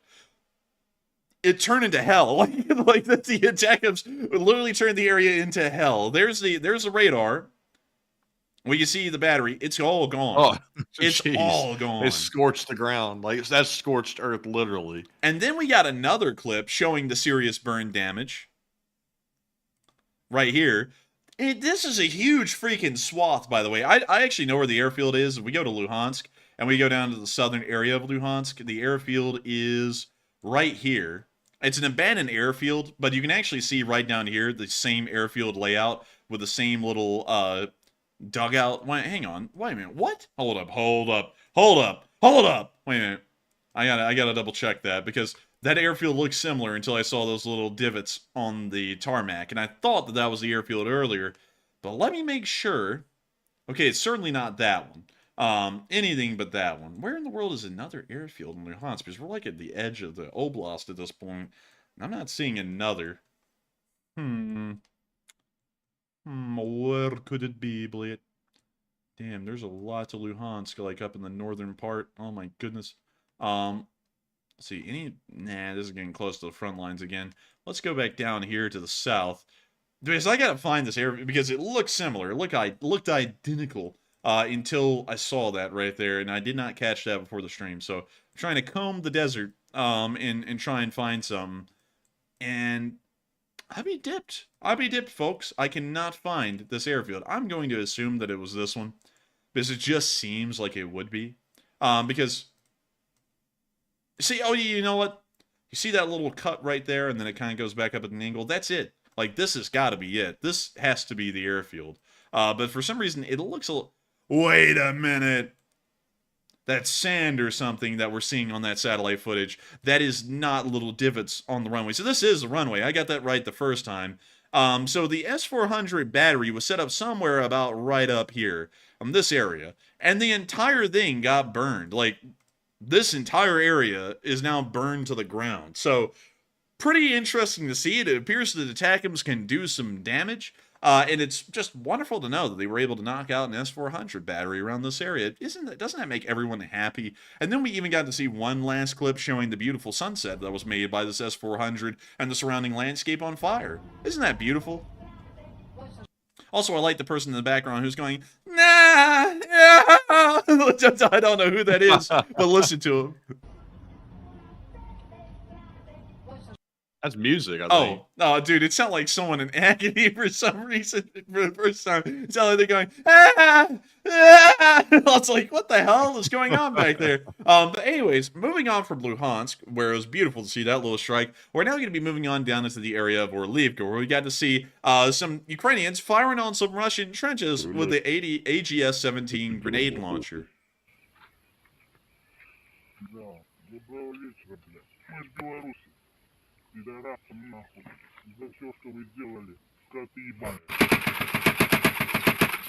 Man, they feeding them. Man, the devil said, let's see how it hit. Let's see how it hit. That's it. Now let's see the impacts.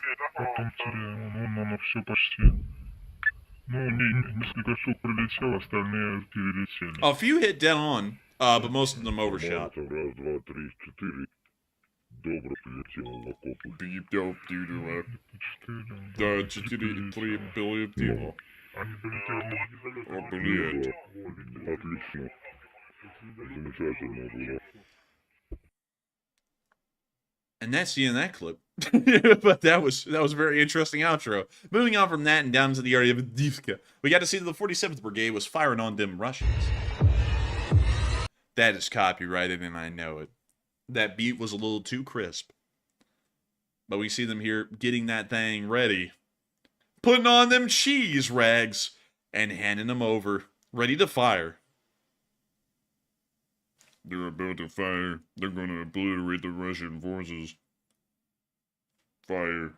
We can now see them hanging the mortar round and dropping it down the tube, which sends the mortar round flying, and they reload for the next round. David Gear said, sounds like demons. It's like, yeah, it sounds like demons. I don't like those voice mods, you know, like the voice changer ones that make them sound like that.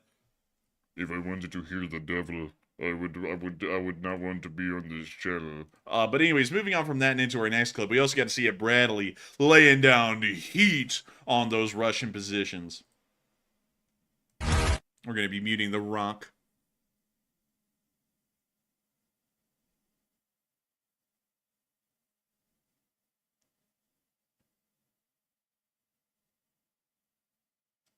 And we see them continuing to target and destroy the Russians.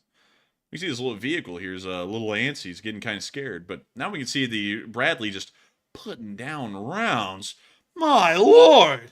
Dude, this thing is literally eviscerating the Russians in that area. But moving on from that and into our next clip near Otrutine, we got to see a Russian advancing column destroyed.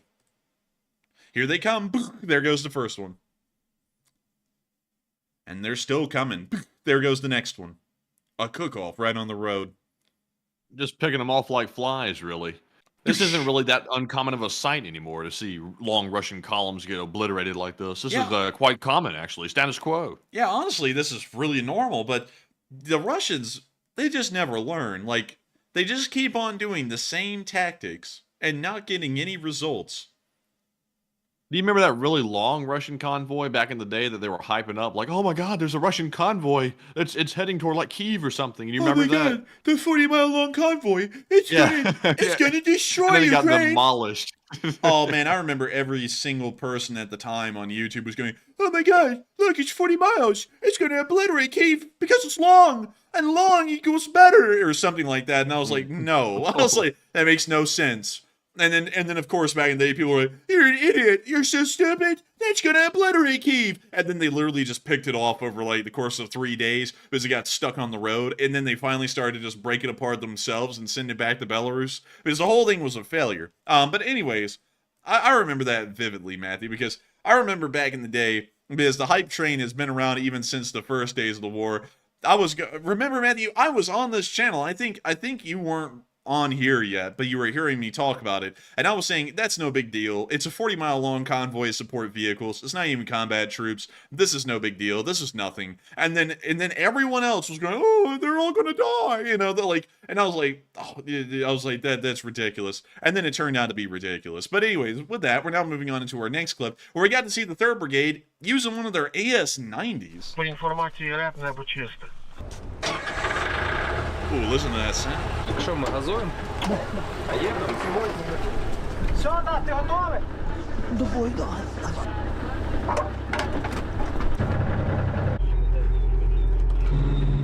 And here comes the AS-90 rolling out of its dugout. Наводимось! Гармата!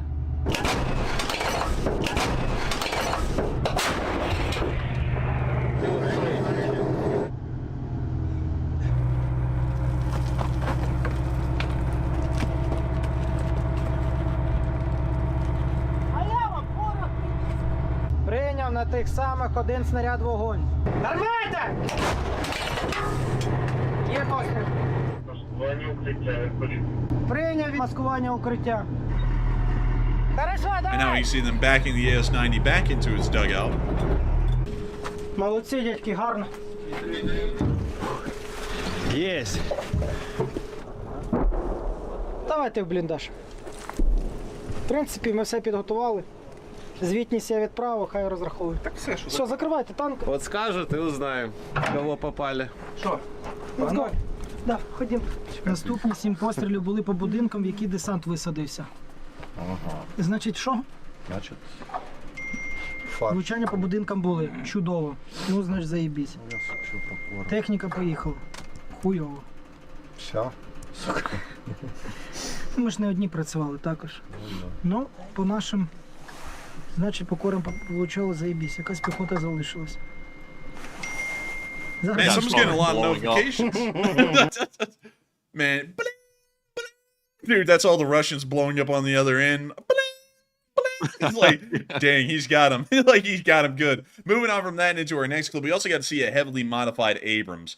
Things got cope cages for the depleted uranium turret cheeks. I don't know if these have depleted uranium turret cheeks. Probably not. Chances are they don't. But they also have Contact 1 ERA on the upper plate and the lower plate on the hull. They also have a cope cage and a whole bunch of other kind of modifications. I've never seen an Abrams this modded before in my life. It's like a Mad Max Abrams, but kind of interesting in its own way. But moving on from that and on down into the next area around Marinka, we also got to see a destroyed Russian BMP. But we can see them hitting the BMP right there. A few moments later. And we can see the BMP-2 again. Several hours later. 2 years later. That's the Russian invasion. They were like, it'll be 3 days in and out adventure. 2 years later. Kill me! But anyways, we can see the 3 orcs later.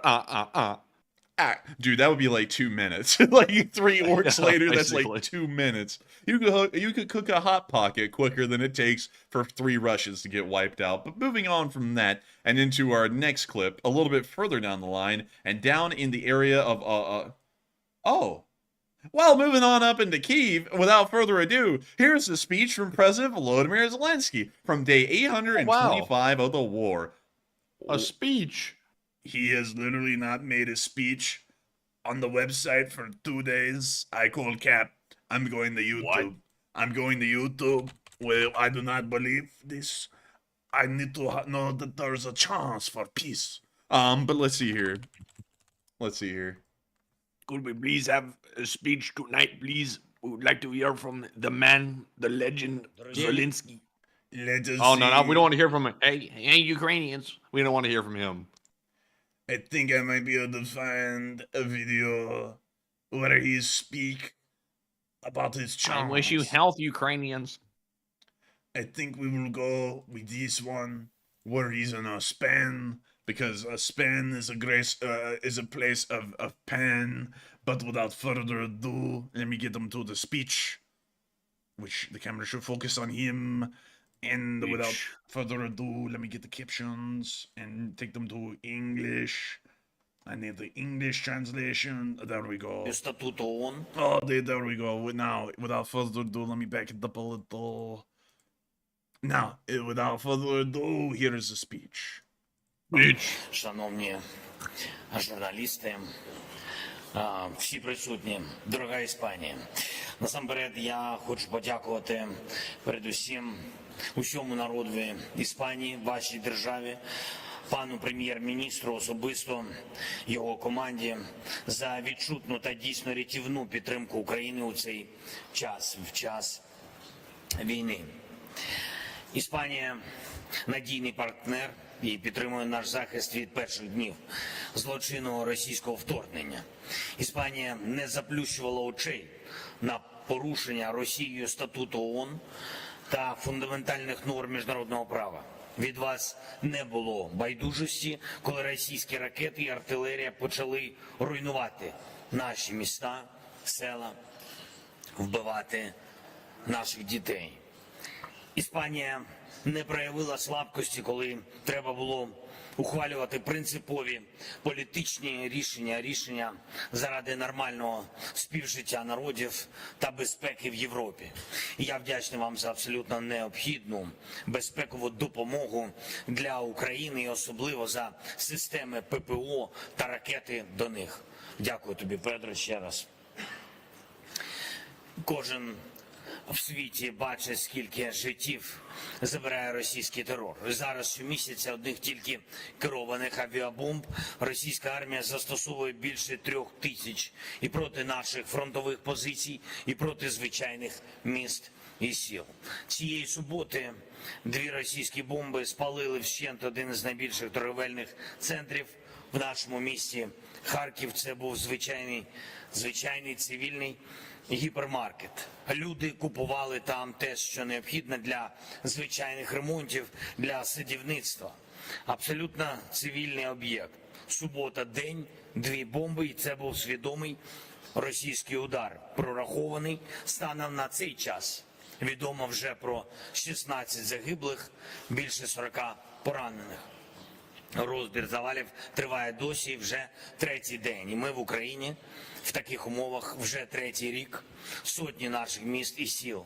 3-й рік неспровокованої Україною абсолютно загарбницької російської війни. Ми дійсно дуже цінуємо, дуже вам вдячні за вашу підтримку. Сьогодні з паном прем'єр-міністром ми говорили, зокрема, про подальше посилення нашої ППО і те, як Іспанія може цьому допомогти. Я поінформував про ситуацію на фронті, про російські намагання розширити війну. Путін багато говорить нібито про перемовини, але різні народи вже мали справу із подібними диктаторами, які не брешуть тільки тоді, коли мовчать. Просто треба дивитися на реальні вчинки таких людей, таких диктаторів. Реально, цими тижнями наші воїни захищаються від чергової російської наступальної операції. І саме тому зараз ми особливо потребуємо активізації спільної роботи з партнерами заради більшої безпеки і відчутного примусу Росії до миру всіма засобами. Перше, сьогодні ми підписали з паном прем'єр-міністром двосторонню безпекову угоду між нашими державами. Я дуже дякую за це, дякую за цю угоду. Дійсно вагомий стратегічний документ. На цей рік ми зафіксували 1 мільярд євро військової допомоги на період до 2027 року, 5 мільярдів для України від Іспанії через Європейський фонд миру. Друге, ми цінуємо інтереси Іспанії. Hello? Hello? Uh-oh. It's bad lag. Bad lag. My mic was muted that entire time. I'm so sorry, everyone. We were going through a terrible You're lag. kidding. You're kidding me. Allow us the chance to fix this problem. God. I'm so sorry. Man, I was panicking. Man, I heard you. I was like, can you not hear me? Are you deaf? I was like, what the hell is going on? And then I looked down at my mic and I saw the red light on and I was like, no! I was like, no! No, this is Oh my terrible. God, you were talking the whole time. What the hell? I'm man? so sorry. I'm so sorry, everyone. We're back. So everybody can hear me freaking out, and I hear nothing from your side. Everyone can hear you freak out for a minute. No one heard me over here. Like, can you hear me? Hello? Like, we're back right now. I was Hello, like, hello. I was like, hello. I'm so sorry, everyone. We're getting back to the speech. I'm so sorry. Іспанією нашого українського руху в Європейський Союз, в НАТО, Україна отримала рішення про відкриття переговорів щодо вступу в Євросоюз саме за іспанського головування в ЄС. І ми маємо вже наступного місяця, у червні, зміцнити європейську спільноту і наступним логічним рішенням про фактичний початок наших перемовин щодо вступу.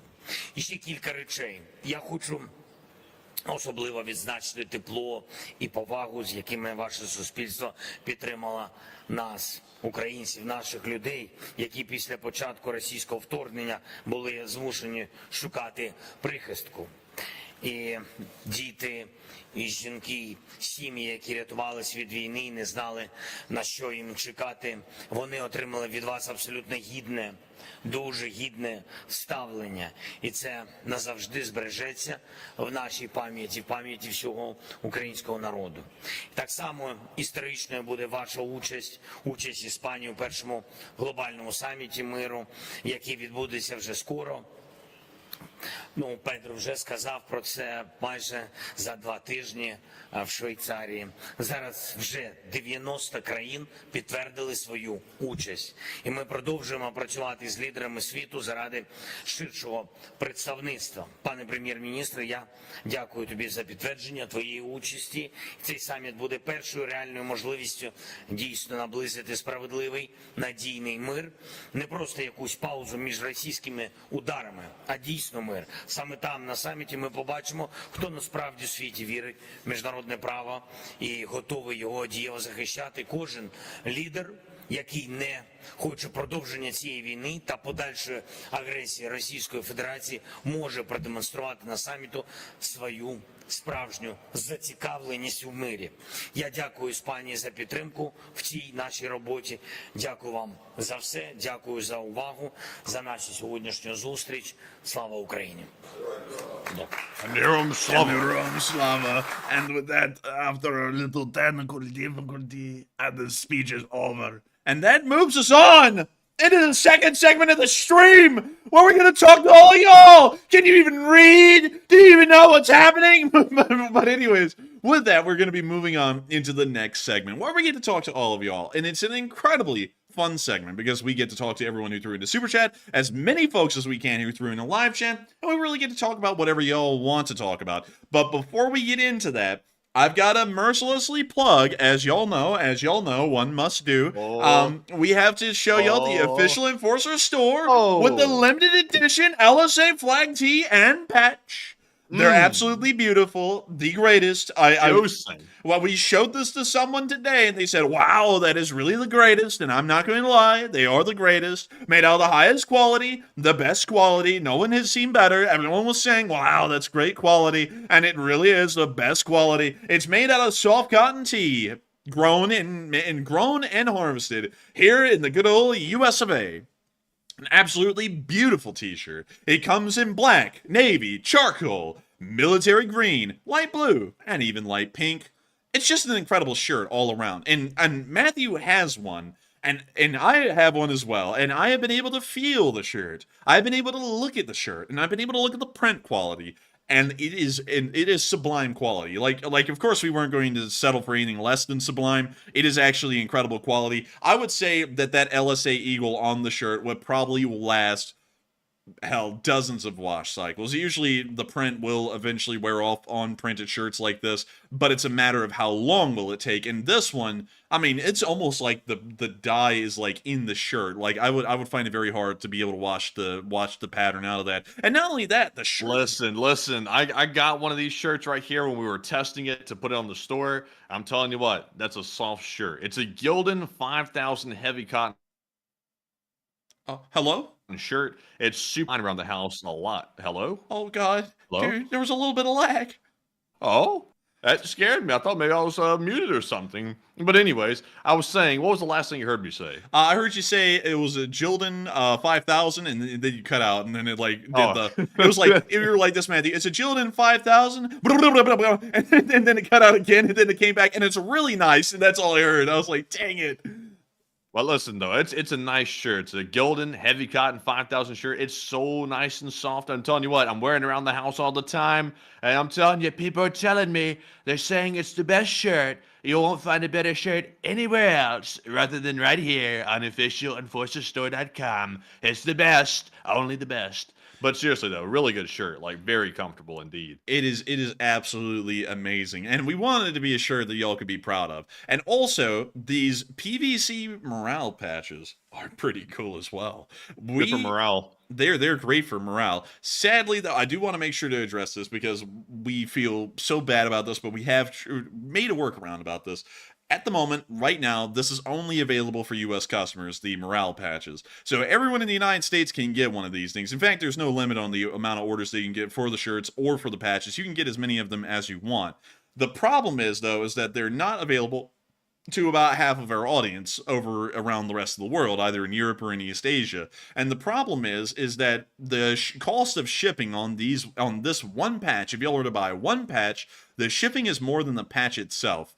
So for that reason, we didn't want y'all to get ripped off on shipping, so we just decided that European viewers would not be able to get the patch, and so we've come up with a solution to this problem. In a couple of months, it's maybe 5 months, maybe even 3 months, after we have several different patches, because every single month now, we're going to have these patches for y'all to get. They're going to be of different kinds. It's not going to be LSA flag patches every single time, but other times there will be unit patches for units of the Least Spring Army, and we'll be designing y'all's patches, the numbers on them for every country, special countries, really just special units for the large part, and we'll start to make units of the Least Spring Army, I suppose, and make patches out of them, like the Marmot, the Honey Badger, all that stuff, and many other things. But once we have a couple of those patches, then on, like, say, the 4th merch run, so about 3 times every year, the international viewers will be able to get these patches, but they will be sold in a pack. So instead of getting just the one patch, y'all will get like 3 of them at a single time, or 4 of them at a single time, or something along those lines. So that way it actually makes sense when the shipping cost comes around, instead of just sending the one patch and people getting ripped off on shipping. So that's what. And also I want to add as well that I want to say, give everybody a warning on the patches. We actually had to go ahead and buy the patches up front, so we have a very limited quantity of those. We're actually pretty good on the shirts. Like if y'all want shirts, like go ahead and get those all you want. But the patches are super limited because we actually had to custom order those. So once they're gone, like there's no way for me to like increase the quantity like again if we wanted to, because we're literally out after they sell. So I will say, I can't say an exact number right now. I don't want to give out the OPSEC information, but the patches are selling out faster than I was even expecting. So we probably won't have those for much longer. It'll probably be on here for maybe another day or two, and then you're going to see a big old sold out sign on them. So if you want one, make sure you get it, because for some reason, I thought people were going to buy one of those patches at a time, but I'm seeing people come in and buy like 5 and 6 at a time, which is more than I was expecting. I was like, damn, I didn't even put a limit on the patches. Like if you want to get like 100 of them, you can get 100. I should have probably put a limit on it now that I'm thinking about it, but you know, somebody's coming in, they're buying them. They're like wanting to pass them out or something like that. But that super cool patch, by the way, very good quality. I'll be slapping one on my backpack, and also it's good for hats and stuff too. So very cool. Also, another thing I'd like to share with y'all is that we are going to be saving, like we did get the patches up front. Some of them are being like kind of like a sourdough starter. They're being cut off from the rest of them and set aside, so that way when we do international orders, we have them. So just letting y'all know that. So with that, I hope that does address that well about the patches. But once again, with the shirt, unlimited amount of them. You can order a tee or a patch, and if you want to get a t-shirt, they're only $25, and they're incredible. Like, I got to say this again, incredibly high quality, like very high quality. And also, I see someone, Matthew, called Slunches say, I don't know, man, Egypt does the cotton deal better. What are you, my pillow? Like, she'll say, well, Egyptian cotton. Listen, American cotton, there's no better, okay? American cotton beats Egyptian cotton every day. You know why? Because people back in the day, people now want our freaking cotton. Our cotton is top notch down here. If our cotton wasn't top notch, then what the hell is the South known for? Incest? Like, like, what are we known for? Well, we are known for that. Whoa, but Jack, what else are we whoa. known for? Whoa, Jack, whoa! But beyond that, American cotton is the best cotton. Simply put, because it's American. I rest my case. But with that, you can get one for $25. And also, I think we do have previews of the colors. So we have black, we have military green, we have charcoal, we have navy. Honestly, navy be dripping. Navy is freaking fly. I'm telling you, Navy is kicking it. And then we have light blue, which is all right. I'm not gonna lie, light blue is kind of okay. But then we also have light pink. So if you want one, you can get them in any color you want. But I'm not gonna lie, navy, military green, and black are probably the best color options out there in my opinion. I'm not trying to skew y'all into getting one or the other, but I will be entirely honest with y'all. Black, military green, which honestly, man, the military green is, I might have to cop a few of these myself, like get a black one, a military green one, and a navy one. But that navy one, though, good lord, like that actually is drippy as hell. I'm not gonna lie. It is pretty drippy, man. I like the navy. I'll be honest with you, the military green is honestly my favorite, but the navy is like a solid second, like runner-up spot to that green one. But I love it, man. I'll be honest with you though. Between the shirt and the patch, like if I could get one, I've already got the black shirt. Obviously, I'm wearing that around the house, but I might have to get the green one and also the patch as well. I mean, dude, I'm gonna have to get the navy. I'm honestly getting all three of them. I'm getting the navy, I'm getting the military green, and I'm getting the black. I mean, the black looks good, but navy and military green. I mean, military green, dude. Imagine, man, imagine like all the cool looks you could get with military green, and imagine just how nice navy would look on like a normal day. I mean, dude, amazing stuff. And then not only that, the eagle, of course, is killer looking, of course, as usual. So I mean, it's perfect. And also, we have every single freaking size under the sun. We have small, medium, large, extra large, 2XL, 3XL, 4XL, and for you Goliaths out there, we have 5XL. So if you're like 9 feet tall, which is like scientifically impossible, y'all can get one. like we have one for everyone. So with that, I hope that does address that the best it can, and also here's all the information that y'all would need to know about the shirts and everything about them. But also, let me go take you to the patch page as well. Here's the patch. They only come in the one design. Like, that's it. It's like you're not getting multiple colors of this. It is an LSA flag patch, so it is literally just the LSA flag.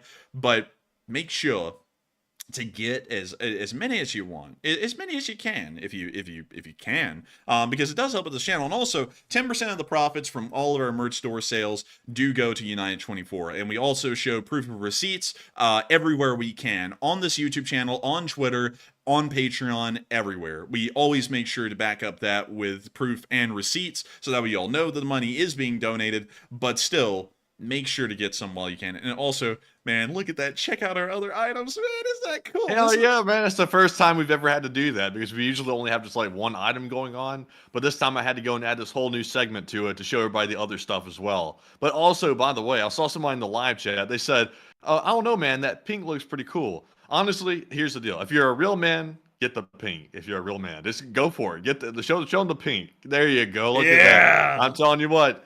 Go for the pink. I'm telling you what. That's bold right there. Bold, baby, bold. Or get the light blue. Oh yeah, get that too. That's nice, man. It's like a good old like beach color or something. You know what? Why don't y'all just get one of everyone? Like why don't y'all get one of every? But whoa, Jack, whoa! I mean, I'm not saying. Also, someone said, by the way, how long is it going to be available for? It'll be available until this Saturday at midnight Central Time.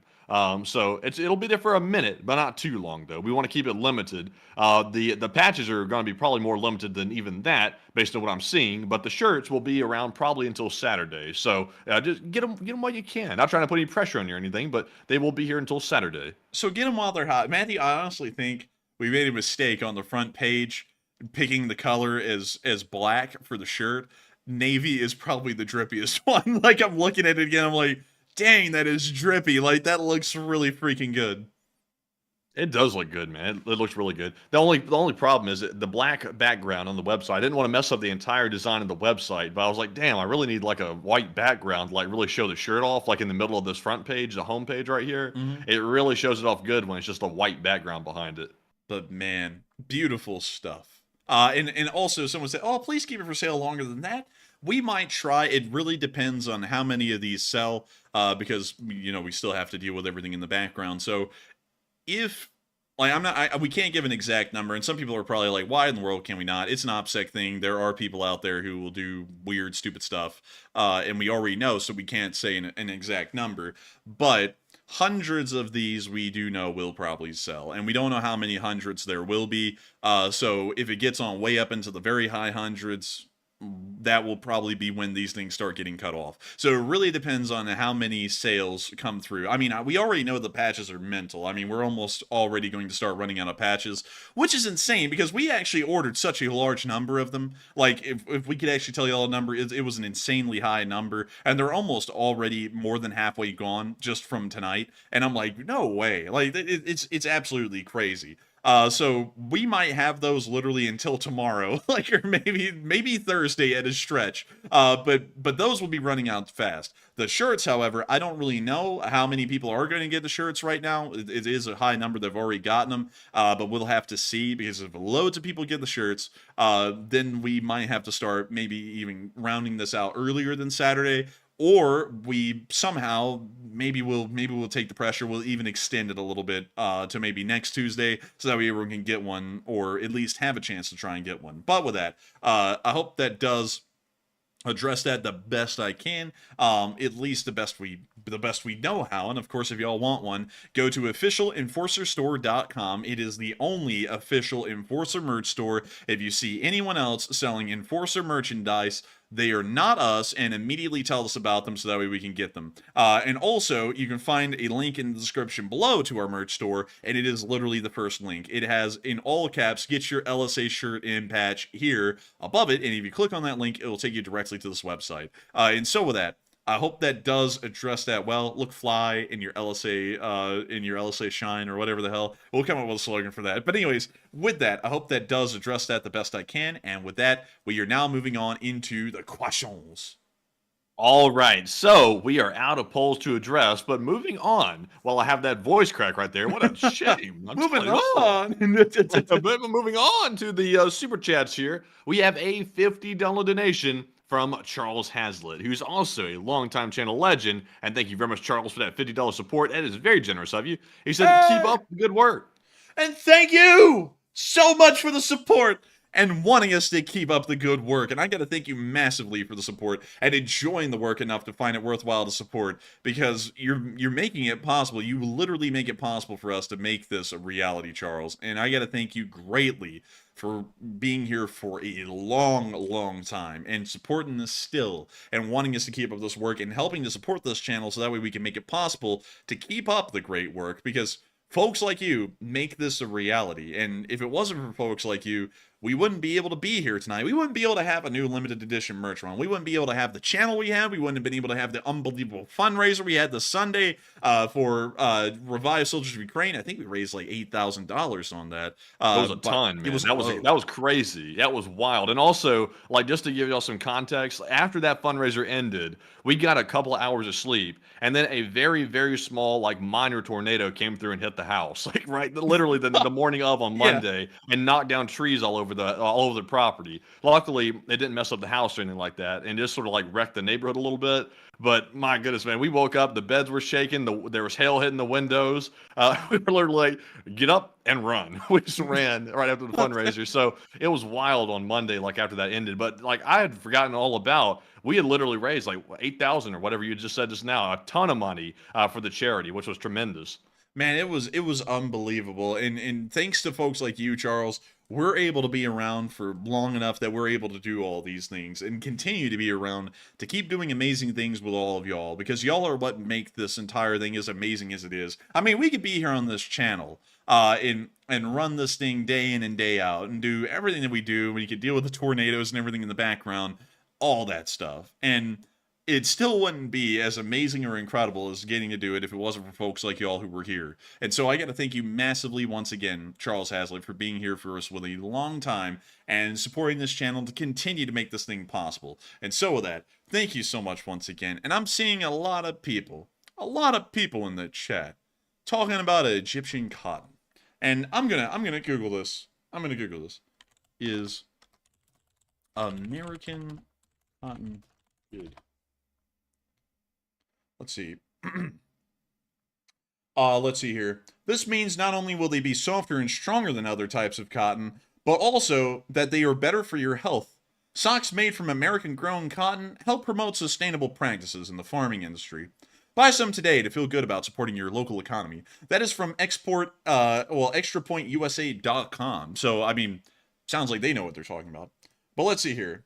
Let's see.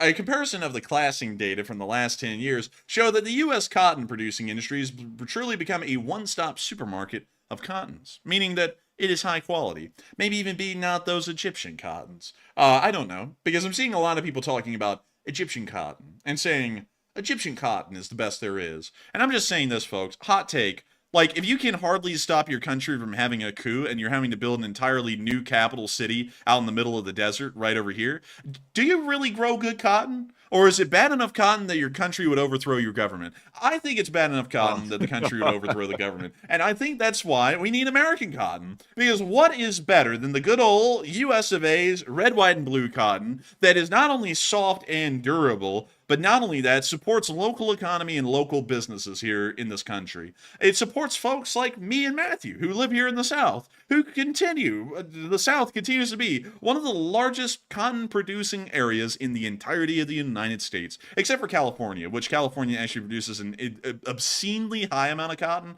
but it's specifically out of this one area right here, this area. Because it used to be a massive lake. It was the 6th largest natural lake in the United States, but then some guy drained it so he could grow cotton here, and that's why California produces more cotton than anyone else, although it looks like they might be running into some water issues. So I think Alabama might end up taking the mantle as the king of cotton again. Whoop, whoop. But anyways, with that, I hope that... I can tell you what, the Egyptian cotton is soft, but honestly, to me, it seems like marketing hype. That's just my opinion. Of course, I know some people are going to swear by Egyptian cotton, like, oh, it's just like the best, softest thing.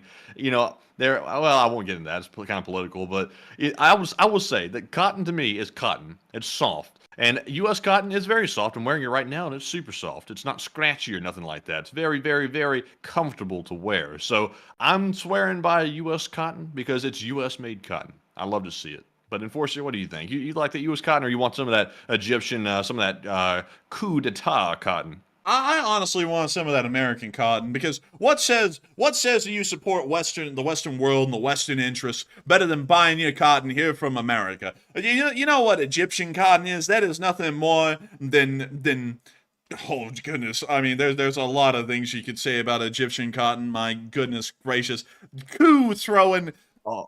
That's a coup throwing. You know who else? You know who else says something about Egyptian cotton? I just remembered. Who? I'm interrupting this commercial right now to tell you about this unbelievable offer. What are you talking about? A lumpy pillow? It's like it's not a lumpy pillow. Your pillows are trash. Like I'm not gonna lie. Okay, I'm gonna be honest. We had a My Pillow. They're not that great. Like I'm just gonna be entirely honest. They are not that great. And so they are lumpy pillows. I'm just gonna say that. Like I know the guy's a political figure. I'm throwing all that out the window. I'm literally just talking about the pillow. I did not like the pillow, and it's all Egyptian cotton, and that is garbage because my pillows are made out of Uncle Sam's 100% organic cotton here from America, and I've never had a problem with a lumpy pillow because they're American. Listen, are you telling me that if I put like a bunch of like memorabilia in the background of like the American flag and stuff like that, are you telling me I can sell more pillows? Are you telling me that if I put a painting up in the background of an eagle landing on a timber, like it will be a high seller for pillows? Dude, dude, man, that guy literally, like nothing about the guy's politics or nothing. He's literally just a pillow guy. That's literally it. He would literally shill to every single audience. It's like he would have like a big painting in the background of like a certain religion. He would have all this stuff like catering to like certain like audiences. He hit literally every single base. He had the American flag over in the corner and all this stuff. And it's like, dude, like you couldn't get more obvious with the pandering here. It's like, it's crazy. Dude, it's like modern country songs where it's like, you know, like back in the day, the country songs used to be like, I hate my job, or, you know, I did something stupid, you know, something like that. It was just a cool story in the songs. Nowadays, the songs are a little like, okay, what do country people, what do I think country people like? Oh, I got it. Tractor, pickup truck, cold beer, lawn chair. It's like, that's not a song. That's a list. That's a list that you're putting the lyrics. And it's pandering, damn it. It's just like that. There's no other way around it. But yeah, that, like, I'll be honest with y'all. I don't buy into Egyptian cotton. And also, on top of that, I don't know if y'all know about this, but labor laws in Egypt are completely different than America. So your Egyptian cotton pillows are probably being manufactured by children. Unlike American cotton, which is being manufactured with honest moral practices and in ethical work hours. I mean, come on, y'all. I mean, like, American cotton is better, just by far. Like, I will give a stretch. I will give a stretch. I will say, possibly, there are some cottons out there that come close, but none of them come close to the kind of ethics that American cotton carries. American cotton has that sweet, democratic flavor to it. I mean, when you sit there at night and you suck on your t-shirt, like some weirdos do, you will taste that freedom coming right out of those cotton fibers, and you'll go, damn, it's good to be an American. Have you ever tried to eat a t-shirt? No. I've never tried. Have you? Well, no, if I bet that American cotton tastes a hell of a lot better than that Egyptian cotton. I'm telling you, it's probably much tastier. Don't eat the t-shirts, please don't. Don't eat them. like, don't eat them. They're not food, y'all. Yeah. Like, they're made of cotton. I can see it. I can see someone buying one of those t-shirts right now, breaking out the knife and fork and going to town and just having a meal. And they said this American cotton tasted better than the Egyptian. Like, jump on a YouTube video. Hey guys, we're here to test, does American cotton taste better than Egyptian cotton? Starts cutting and eating. Man, and someone in the chat said this, and this is something I've seen that's true too. All cotton softens up after a couple of washes. Like, it's just the truth of cotton. Like, it will begin to firm up a little bit because the chemicals mix with the cotton and everything, and it just begins to firm it. But Egyptian cotton does firm up after like 3 washes. Like, once 3 washes are done, it firms up like every other cotton. So you're only going to be getting that softness for like a short amount of time. And also, like, I don't know. Like, to be honest with y'all, I just don't buy that Egyptian cotton is good, because, you know, before Egyptian cotton was the thing, it was Indian cotton. Like, Indian cotton was a big thing. They were like, oh, it comes from, like, the Kashmir and all that crap. And then after a while, everyone was like, okay, India, for some reason, is losing its charm. What do we go to next? Oh, yeah, Egypt, the land of the pharaohs. And then everyone went to that. Like, American cotton is, in my opinion, just better. Like, naturally. Like, why? Like, okay, I have to put this out there. The world lived off American cotton for most of history that cotton has been grown in an industrial scale. It has to be good. Like if everyone was buying it back then to the point that it was a major economic factor of the United States, why wouldn't it be good? I mean, they could have bought it from Egypt. I mean, hell, the British controlled Egypt. And you know what they liked better? American cotton. Like, they literally had it imported because it was better. Like, I'm not making this up. It's a fact. But anyways, with that, I hope that does address that well. And some people are like, marketing. I'm like, yes, but also truth. But anyways, with that, I hope that does address that fairly well. And with that, we are on to the next one. All right, so jumping onto our next super chat here. This one goes to Flash1, who's also a longtime channel legend. Thank you very much, Flash, for that $50 support. He says, hello, Enforcer brothers, and hello, Flash. Hello. He said, great to see you both, and I'm touring Australia, and I'm in Birdsville. I'm still here watching your show and love it, and can only watch it when I have internet. And a chat question, please. And hello there, and you're in Birdsville, home of the birds. And let's go down there to Queensland, Australia, in Birdville. Where the hell is this? Oh, it's like in the middle of the outback. Dude, it's getting close to Alice Springs. And you know what's at Alice Springs, Matthew? It's that government listening site. Where the hell is it? I saw some guys try to get in there yesterday, and they got really, really jacked up at the gate for trying to get in there. Where the hell did it go? Like, wait a minute. Oh, it disappeared. It's a secret base now, real secret. I'd be dipped. I think they actually removed it off of the map. Which they got it up and moved it. Where the hell? I'll have to Google it in a minute, because I find it hard to believe they removed it from the map if they did. But anyways, let's go to Birdsville, which is a tiny, tiny town. Like, it is minimally small. Like, the smallest town I've ever seen. Let's go look at it. Great heavens. Also, that base you were talking about, by the way, that's a joint base between the CIA and also Australian intelligence, isn't it? There's like both forces working there. Yeah, I thought it was. It's not just one, I don't think.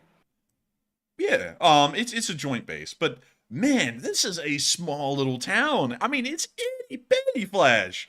I mean, you like literally, you may as well have doxed yourself right there. It's just like you're either on one of these four corners at the central street. Like, there's no other place you could be around here. I mean, hell, you could be in this 4-star hotel in Birdsville. What does this look like, dude? It's actually pretty nice. Like, not lying. Like, I kind of think it's cool. It is kind of cool. That is I'm sorry, I was getting distracted. I saw someone who said someone fessed up to eating the T-shirt, and I was trying to read it. Like, wait a minute, what intel does he have about eating the shirt? He said, as someone who is eating a T-shirt, I believe that American cotton has a better taste compared to linen. Now, linen, I didn't think about comparing it to linen. Like, didn't think about that. What is that? Linen is like Wasn't Lenin towels? a communist? Oh, well, not that linen. Whoa! Taste linen. Whoa! Jack, don't say that. That's messed up. Dude, someone in the live chat's about to come in and go, I got kicked out of the Lenin mausoleum because I tasted linen. He tastes like formaldehyde or something like that. It's gonna be like, oh no. It's like we brought out the trenches. But anyways, what were you saying, Matthew? I was saying, like, I never really thought about comparing the taste of a T-shirt to linen. Linen, like the stuff, fabric, not the communist. Yeah, the fabric. He apparently, though, he said the T-shirt tasted better, not the linen. And thank you, Mad Cat. You're a real one. Like, Mad Cat's like, Justin, cotton tastes better than linen. Thank you, Mad Cat. Mad Cat's a real one. He's letting us know what fabrics and what textiles are edible and inedible. But moving on from that, Mad Cat is a real one. I want to have everyone give a shout out to Mad Cat for that. But moving on from that, gotta say, we're going to drop down here towards this hotel in Birdsville. Look at this, Matthew. Look, there's like nothing out here. There's the airport, like right there, and then here's the hotel. Like, it's just here. That's pretty cool. That looks like that airport that they have on that Smithsonian show. It's like Outback Airport or something, and they're always out there wrestling those snakes, those freaking ginormous ones. Crocky, mate. We ran into another one, yeah. They're always out there with those grappler sticks and crap, like trying to grab onto those big ass snakes that are out there at that airport. It's like, man, it's like they're always fighting, like they're like coming to blows with those snakes out there at that airport. Man. And look at this. Like, look at all these hats that are here. Let's see. They got names on them. I guess this is names of people who dropped their hats off here. I guess. But let's see here. Also, Matthew, for the real folks out there, what color is your Bugatti? We got the getting loaded zone. Like, just stand here and get loaded. like why not? But let's see here. I mean, like, the hotel rooms are not that bad for this to be in the middle of nowhere. Man. Yeah, but listen, if you take away the mattress off that bed, go back up to it. Man, you take away the mattress off this bed right here. And it's like it's turned into like something North Korea might have used on somebody at some point like that. That's one of those like all metal like beds that they use in the quote unquote enhanced interrogation, if you know what I mean. That's maybe. But look at this place. I mean, it's got a lot of character to it, man. I really think it's cool. And let's see here. They got a public bar. And look at that, man. It's cool looking. A public bar. It's always good when it's public. It's good when it's public as opposed to private. And let's see here. We got Birdsville races, always the first Saturday in September. They got races in this town. Like, is everyone in this town involved in the races? They even got like, that kind of looks like a little restaurant, honestly. Dude, this is like the vibe of the town. Like, the whole town hangs out of this hotel. I'm not gonna lie though, it's really cool looking, and the food doesn't look that bad either. But they got some of that pure blonde. Man, there's last time somebody said pure blonde, they were saying good schlick liking. Dude, Mustache Man was like, good schlick like man, we did nothing but pure blonde. But anyways, dude, don't you mention Savoy. Have you seen the guy? Oh no, wait a minute. Let me just go pull up this clip. Have you seen the guy, Matthew, who was in Berlin, and he's a part of the Islamic faith? And he started screaming about something, and it sounded just like Mustache Man. Have you seen that? I think I saw it. It was like anytime anybody screams like that in Germany, it like sends shivers down my spine. I can't take it. Here we go. I found it. Dang it. Let me show it to y'all. This is hilarious. This is from like 2023, I believe. And I don't know why the camera quality is so bad, but here's the clip. Wir müssen die Dauer auf die Straße bringen. Oh, Wir müssen dear die God. Dauer zu den Menschen bringen. Wir müssen die Dauer in jedes Haus bringen. Wir müssen die Dauer überall hinbringen. Wir können keine Oh my God. Blockhütte im Wald bauen, wo wir Dauer draufschreiben. Ramen! And then it cuts to Oh a crap, meme. man! That scared the hell out of me. Good God, that scared the hell out of me. It That scared the freaking- hell out of me right then Oh. too, because I forgot that was a part of the meme. But beyond Man, beyond I'm that, not gonna lie. Like that really does. Like that really gets my like hairs standing on like their edge and shit like that. But like when you hear a German yell like that, or someone's yelling in German, that is freaking like wild. Like there's no way you can like overlook that and say, oh, it's just whatever. It's like no, that literally is scary, man. Like don't ever yell like that in German. dude, like everyone who yells in Germany gets arrested for hate crimes or something. It's like this man's a danger to society. Put him away. It's like that. Like, and also people are like, man, let's see. Oh, someone said, man, did you see what Cougar Town said? I can't even read that.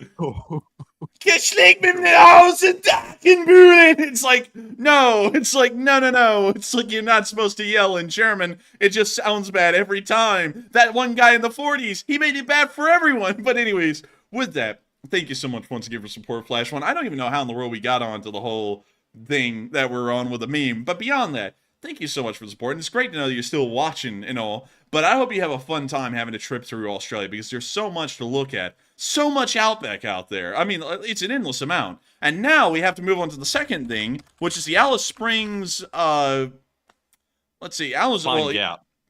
Oh yeah, Pine Gap. That's what we're looking for. There's no pines out here, by the way. I just wanted to put that out there for y'all. But Pine... Oh, there it is. Where is that relative to Alice? It's right. I'm blind. I literally moved over it earlier. I said, where is it? And I literally went like this over it. But there it is, and there's Alice. Okay, there we go. There's Pine Gap.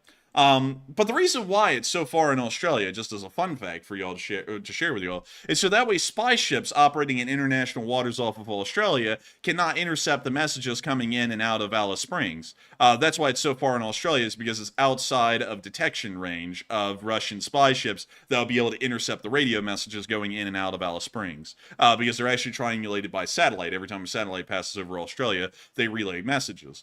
So with that, I hope that does address that the best I can, and also share that cool fun fact with everyone. But I hope you get to drop by Alice Springs, Flash One, and thank you so much once again for support, and I hope you have a fun time with your trips through Australia. And so with that, thank you so much once again. I hope that does address that well. And with that, we are on to the next one.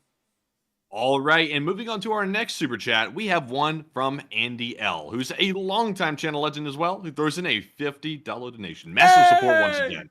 And Andy says, can China afford to lose the USA's 14.8% of China's imports in 2023? And in 2022, the United States and China had $758.4 billion in total trade. And that's true, Andy L. And thank you for the massive support, by the way. And also, I would say I would say no, but that hasn't stopped anyone before. Like, it didn't stop the Russians from invading Ukraine, although Western imports made up a large part of really everything Russia is able to do now. It didn't stop them from starting the war. I would say that they could not afford it, but I don't know if the Chinese are even factoring that in right now into what their plans are for the future. They may not be, for all I know, but I would say they probably wouldn't be able to afford it, and for that reason, America does have some soft influence on the Chinese. But at the same time, the Chinese have a great deal of soft influence on America because we import so many of their goods. Even still, it's a fairly good amount, although they're starting to dwindle in their importance to America. It's still fairly large. And so I would say both sides really can't afford doing anything too much to the other right now, and that's why it would seem so weird for the Chinese to invade in early June like we're thinking they might.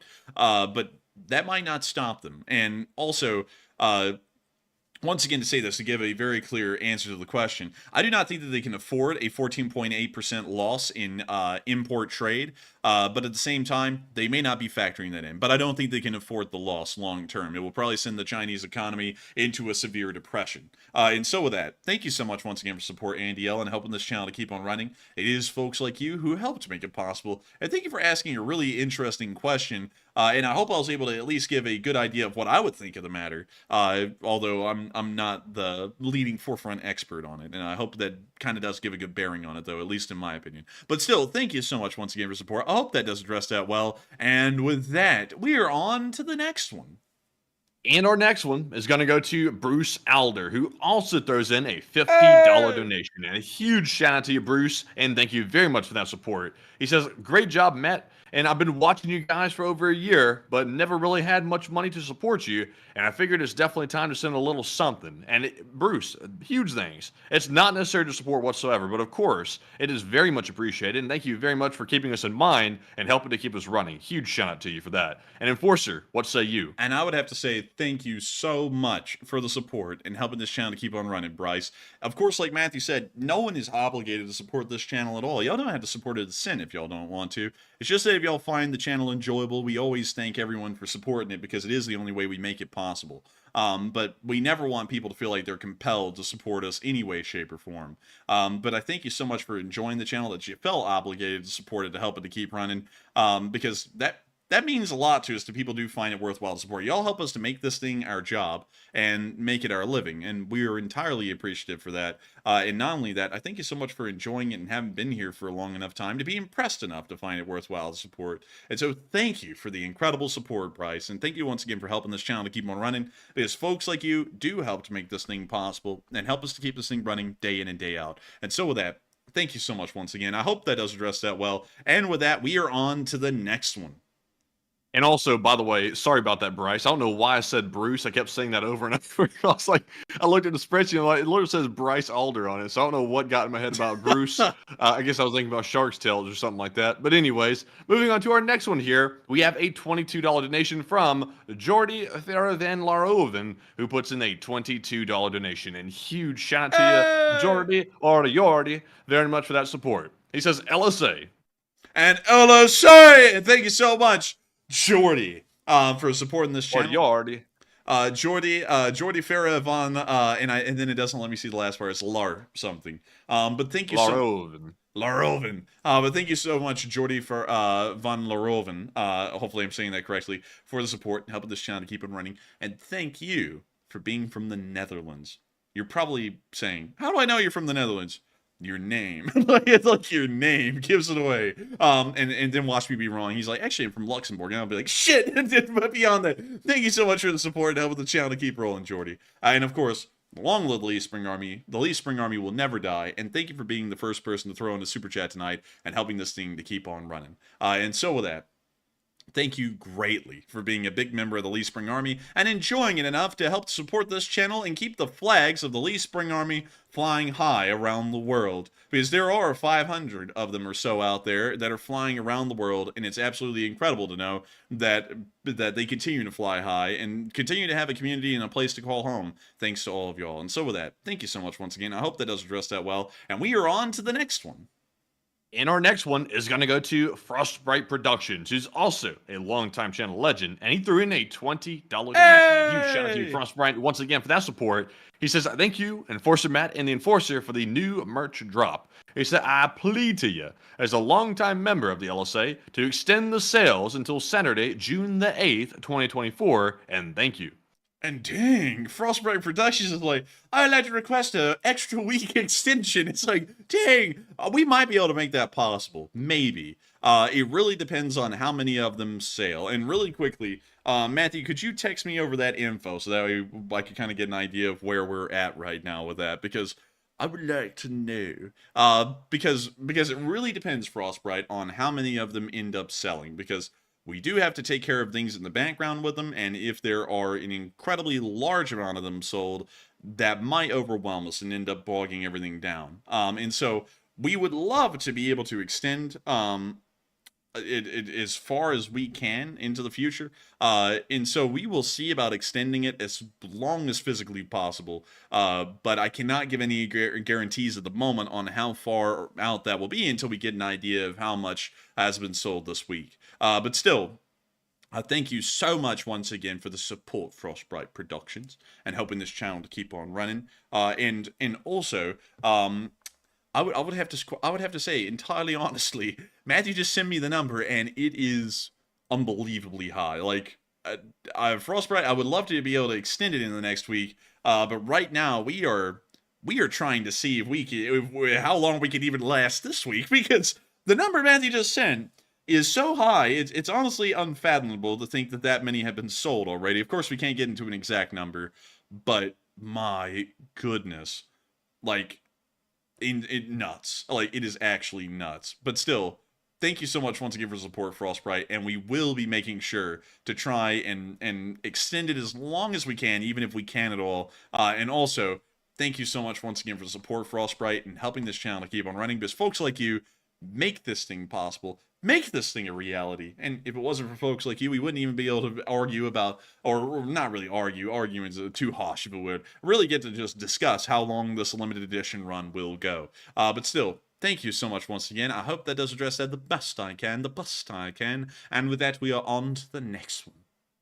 All right, and up next, we have a $20 super chat from Carrie Ann LSA. And also, huge shout out to the first couple of the LSA, Nick and Carrie Ann. And they said, I bought a shirt today for Nick, and it's already his favorite Father's Day gift. And long live the LSA. And thank you so much for the support, Carrie and LSA. First LSA couple, Nick and Carrie. And I gotta thank you so much for the support and helping this channel to keep on running. And I gotta say, great to hear that you bought a shirt today for Nick, and it's already his favorite Father's Day gift, and it's not even here. It's not even shipped yet. But still, I love to hear it, and that is incredible, Carrie Ann. And I got to thank you all for being the first LSA couple, and I got to thank you as well for getting a shirt and also supporting the channel tonight too. Because getting a shirt not only helps us channel to keep on running, it helps us to support United 24, and it is absolutely wonderful to know that we're able to do both of those things thanks to y'all. And so, thank you so much once again. I hope that does address that well. And of course, long live the Lee Spring Army. The Lee Spring Army will never die. And thank you so much to the LSA couple for always being here almost every single night without end. And thank you greatly once again. I hope that does address that well. And with that, we are on to the next one. And our next one goes to JD Mako 23. You put in a $20 donation, and huge shout out to JD Mako for that support. And sadly, no comment to address on this one. But Enforcer, what say you? And thank you so much, JD Mako, for the support. Legend of the channel. Been here forever. And I gotta thank you so much once again for supporting this channel and helping us to keep this thing running, JD Mako. Because if it wasn't for people like you, we wouldn't be able to keep this thing running. You're the backbone of the Lee Spring Army, true and true. Help us to be able to do this as a living and a business. And of course, your news is my business. And so with that, thank you so much once again for support, JD Mako. I hope that does address that the best I can. And with that, we are on to the next one. Thank you incredibly. You may not have thrown in a comment, the support says a lot. And Matthew, which one is our next one? So our next one goes to Howard Turgell, who puts in a $20 donation. And a huge shout out to Howard very much for that support. He said, kindness is free. And Howard, that is true. For most people, kindness is free, but there are some people out there that require you to pay them to be kind, and some of those people have to be on YouTube. If you don't pay them to be kind, then they simply treat you like a dog. But that's just some people, and I think y'all know who I'm talking about. I said the word dog, I meant to say hot dog. But Enforcer, what say you? But I gotta thank you so much for the incredible support, Howard. And also thank you for being one of our Canadian viewers, by the way. And kindness is free, Howard.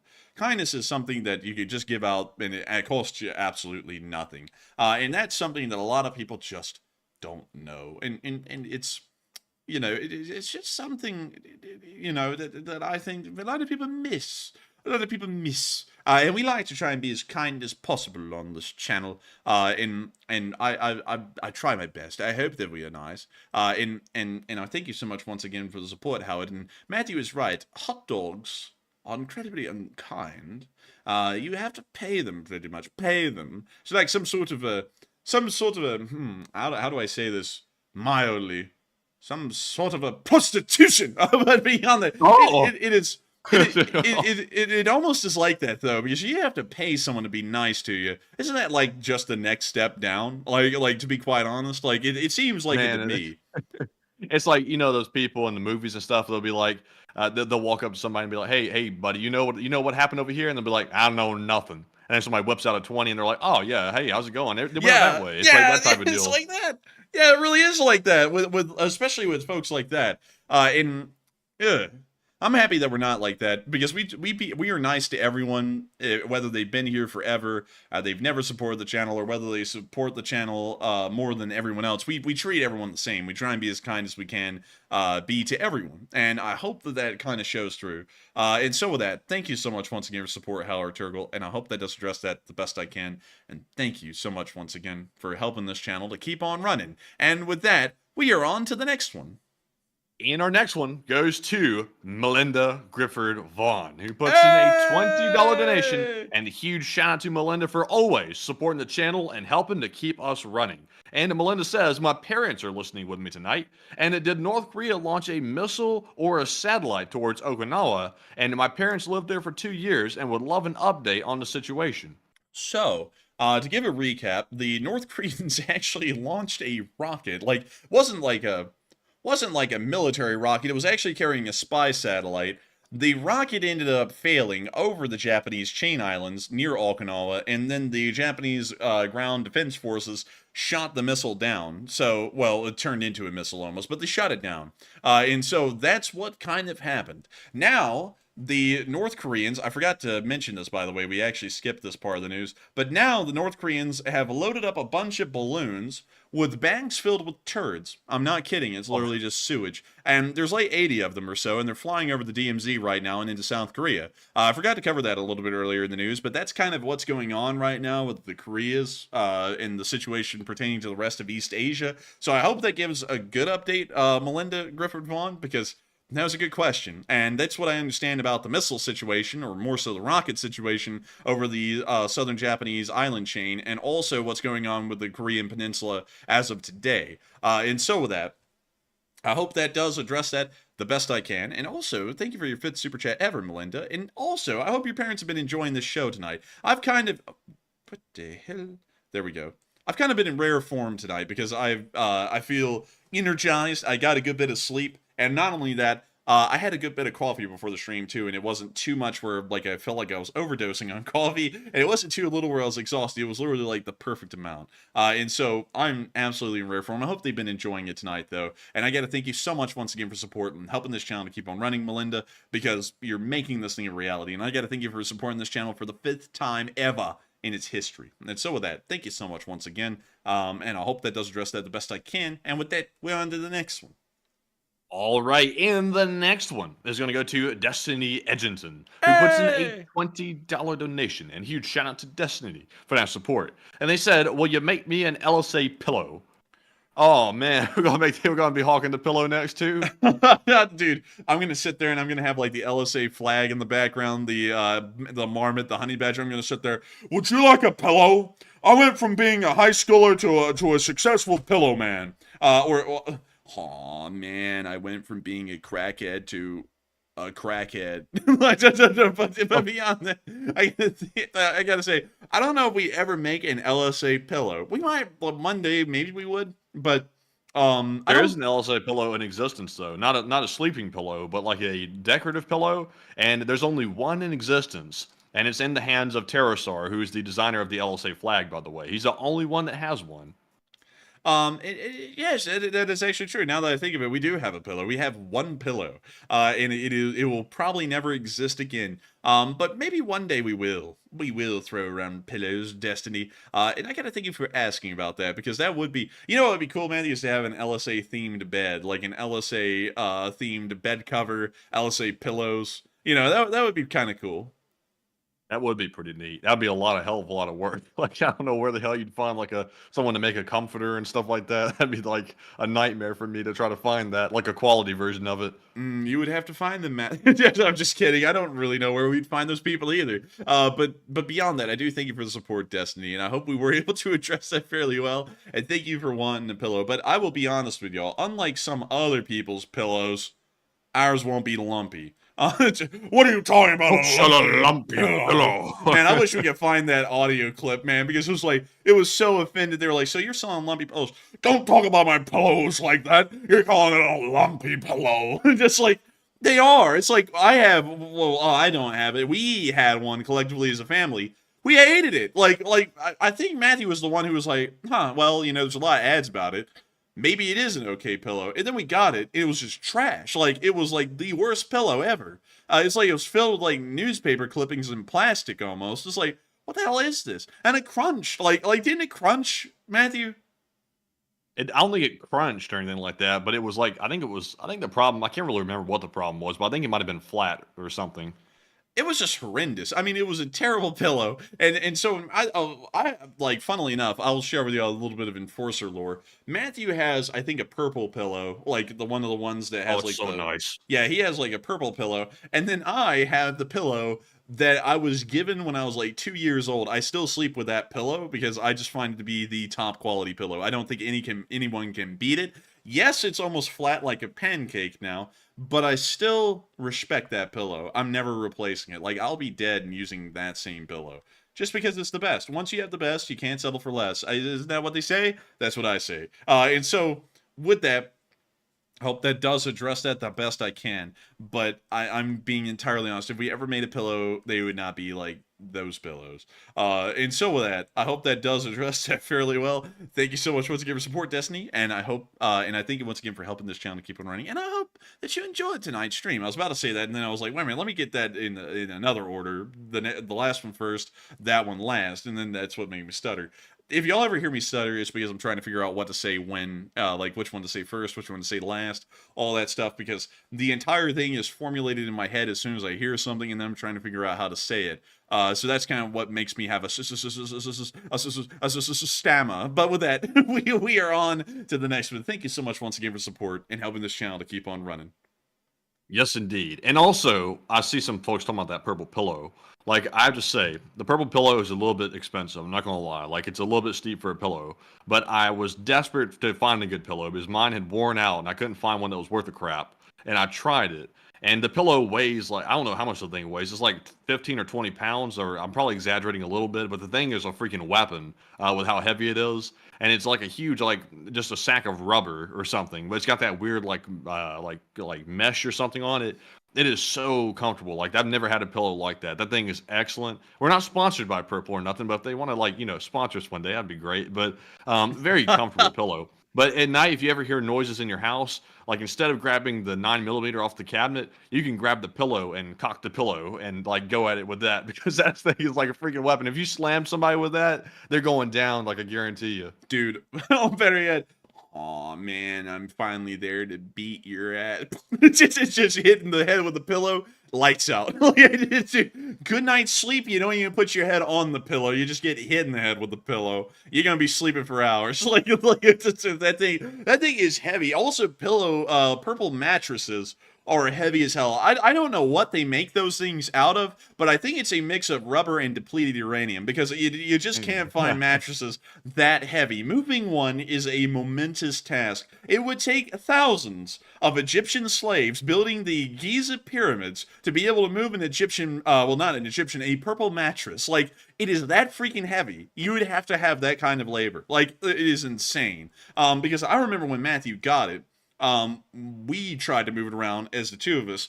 We ended up having to get the whole family. I mean, I think it's like, what does it got to be? It's got to be like 400 pounds or something like that.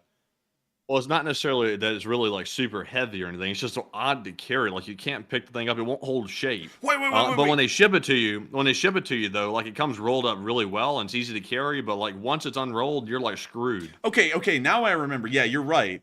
When it was rolled up, I think it only took you to haul the thing around. But once you uncut it and it ends up folding out, if you ever try and move it from that point again, good luck. Like, it's weird to carry, and then because it's weird to carry and it doesn't really have like any real firmness, it feels like it weighs like 400 pounds. But it's not that heavy when it's actually packed up. But when you unpack it, it's like impossible to move the thing. That's like one big drawback from the purple mattress, is that if you were someone who was moving a lot, I don't know how you would move that thing, really, unless you had like an entire crew of people helping you. But anyways, with that, I hope that does address that the best I can.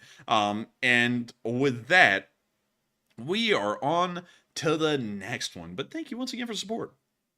All right, and the next one goes to Point of Guinness, who puts in a $10 donation. And thank you very much, Point of Guinness, for that support. It said, funds for a couple of hot dogs and make a change from eating too many burgers.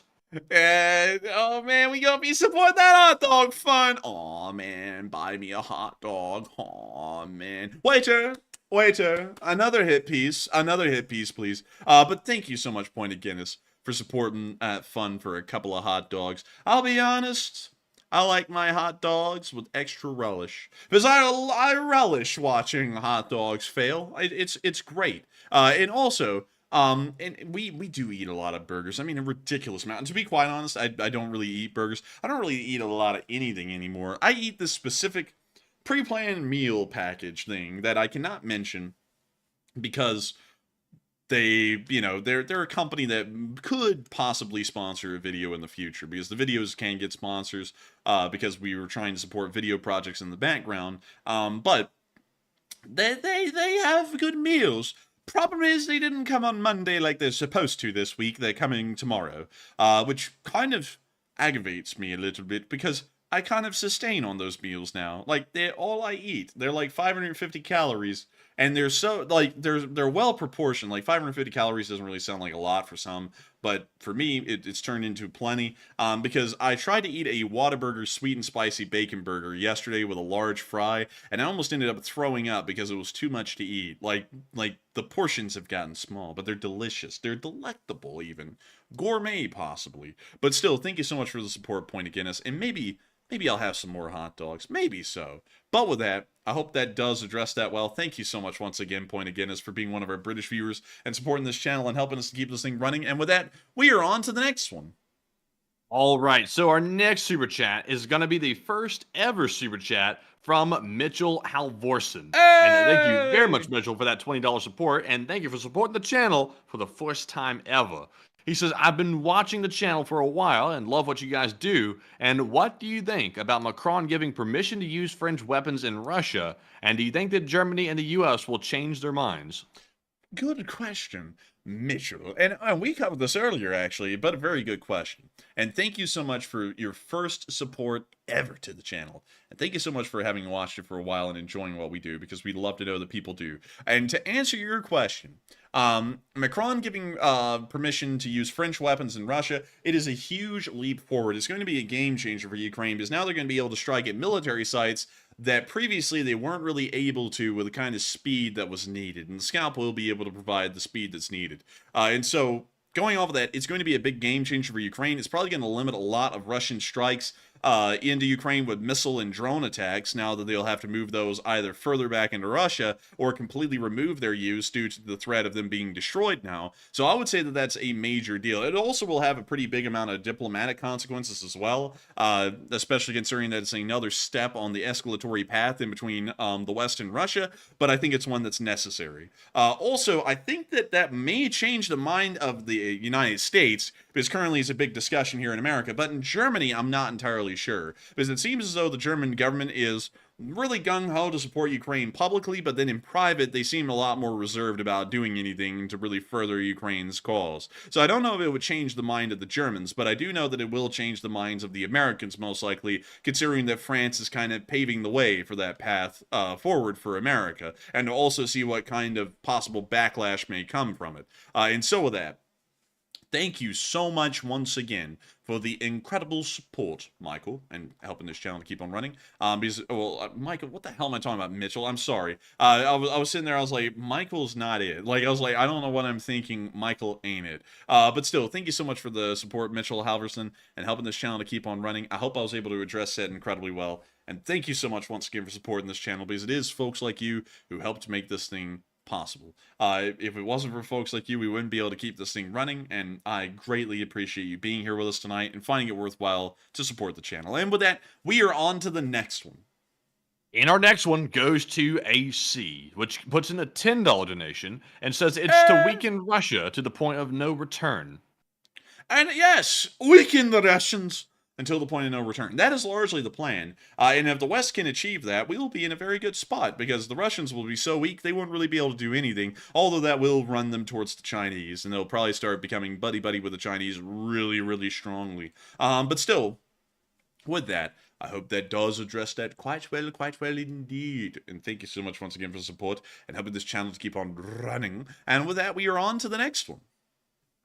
Excuse me. And our next one goes to Neil Vixenot. And Neil put in a $10 donation, and huge shout out to you, Neil, for the support. He said, "Guess who's back? France and the UK gave Ukraine permission to use their weapons in Russia, and Russia is getting pounded worse than Chris's mom at a bus stop on Thursday night. And last time I saw her, whoa, censor! I can't read that. I can't read that part. Censor! Sorry. Whoa, that hit hard. Whoa. Goodness gracious. That, oh my goodness. Neil. Oh my God. Neil. Oh my goodness. Let me compose myself there. Because that was like, dude, it was like smacks in the face. It was like getting socked in the mouth several times. It's like, oh my God. And then the last was a knockout punch.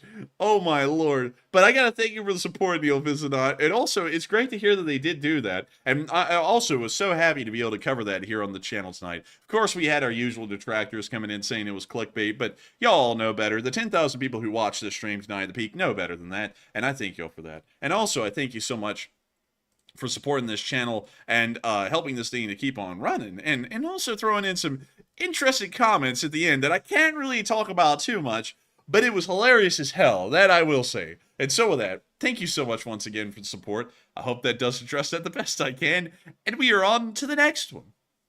All right, and moving on to our next ones here, we have 3 super chats from Blue Flam 777 LSA. He threw in a total of $30 in support. Thank you very much, Blue Flam, for that support. And I've read all 3 of them. I've read all 3 of them. Yes? Wait, hang on, man. When you said that we had 3 of them, I sat there, dude, and I started. Hang on, let me go find the picture. Dude, when you said 3 of the, I felt like this. I was like, oh no, and I was like, oh dude, man, Blue Fam I'm was cooking telling up you the what. spice. I read all 3 of these, and they're all 3 scaring the hell out of me. Like all 3 of them are. The second one's definitely scaring me. The third one, that's definitely scaring me, and the first one, that's definitely scaring me as well. So I don't know. Enforcer, what do you want to do? Oh my goodness, I'm reading them right now.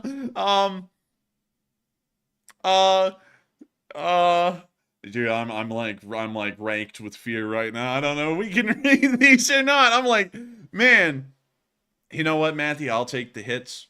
I'll read them. Blue Flame puts in the real deal. We'll read them. Real deal. I'll read them. But Matthew, I just want I don't know about that DNA one though. I'll be scared of that one. You know what? Yeah, you're right. Sadly, we'll have to censor that one, Blue Flame. Like on second thought, that one will be censored. But let's see. I don't know about the second one. I was about to move on to the second one and read it. You know what? We could read the third one. I mean, the third one isn't that bad, so I'll read it. And also, we'll send all 3. We'll get 3 live chats in your honor, Blue Flam. But sadly, we'll have to censor 2 of the jokes because they go too hard. But beyond that, Blue Flam 777's 3rd super chat, which is the only one that didn't get censored, said, "My son is now at an age where he's curious about the human body. I guess I'll have to hide them somewhere else now." Question in the chat.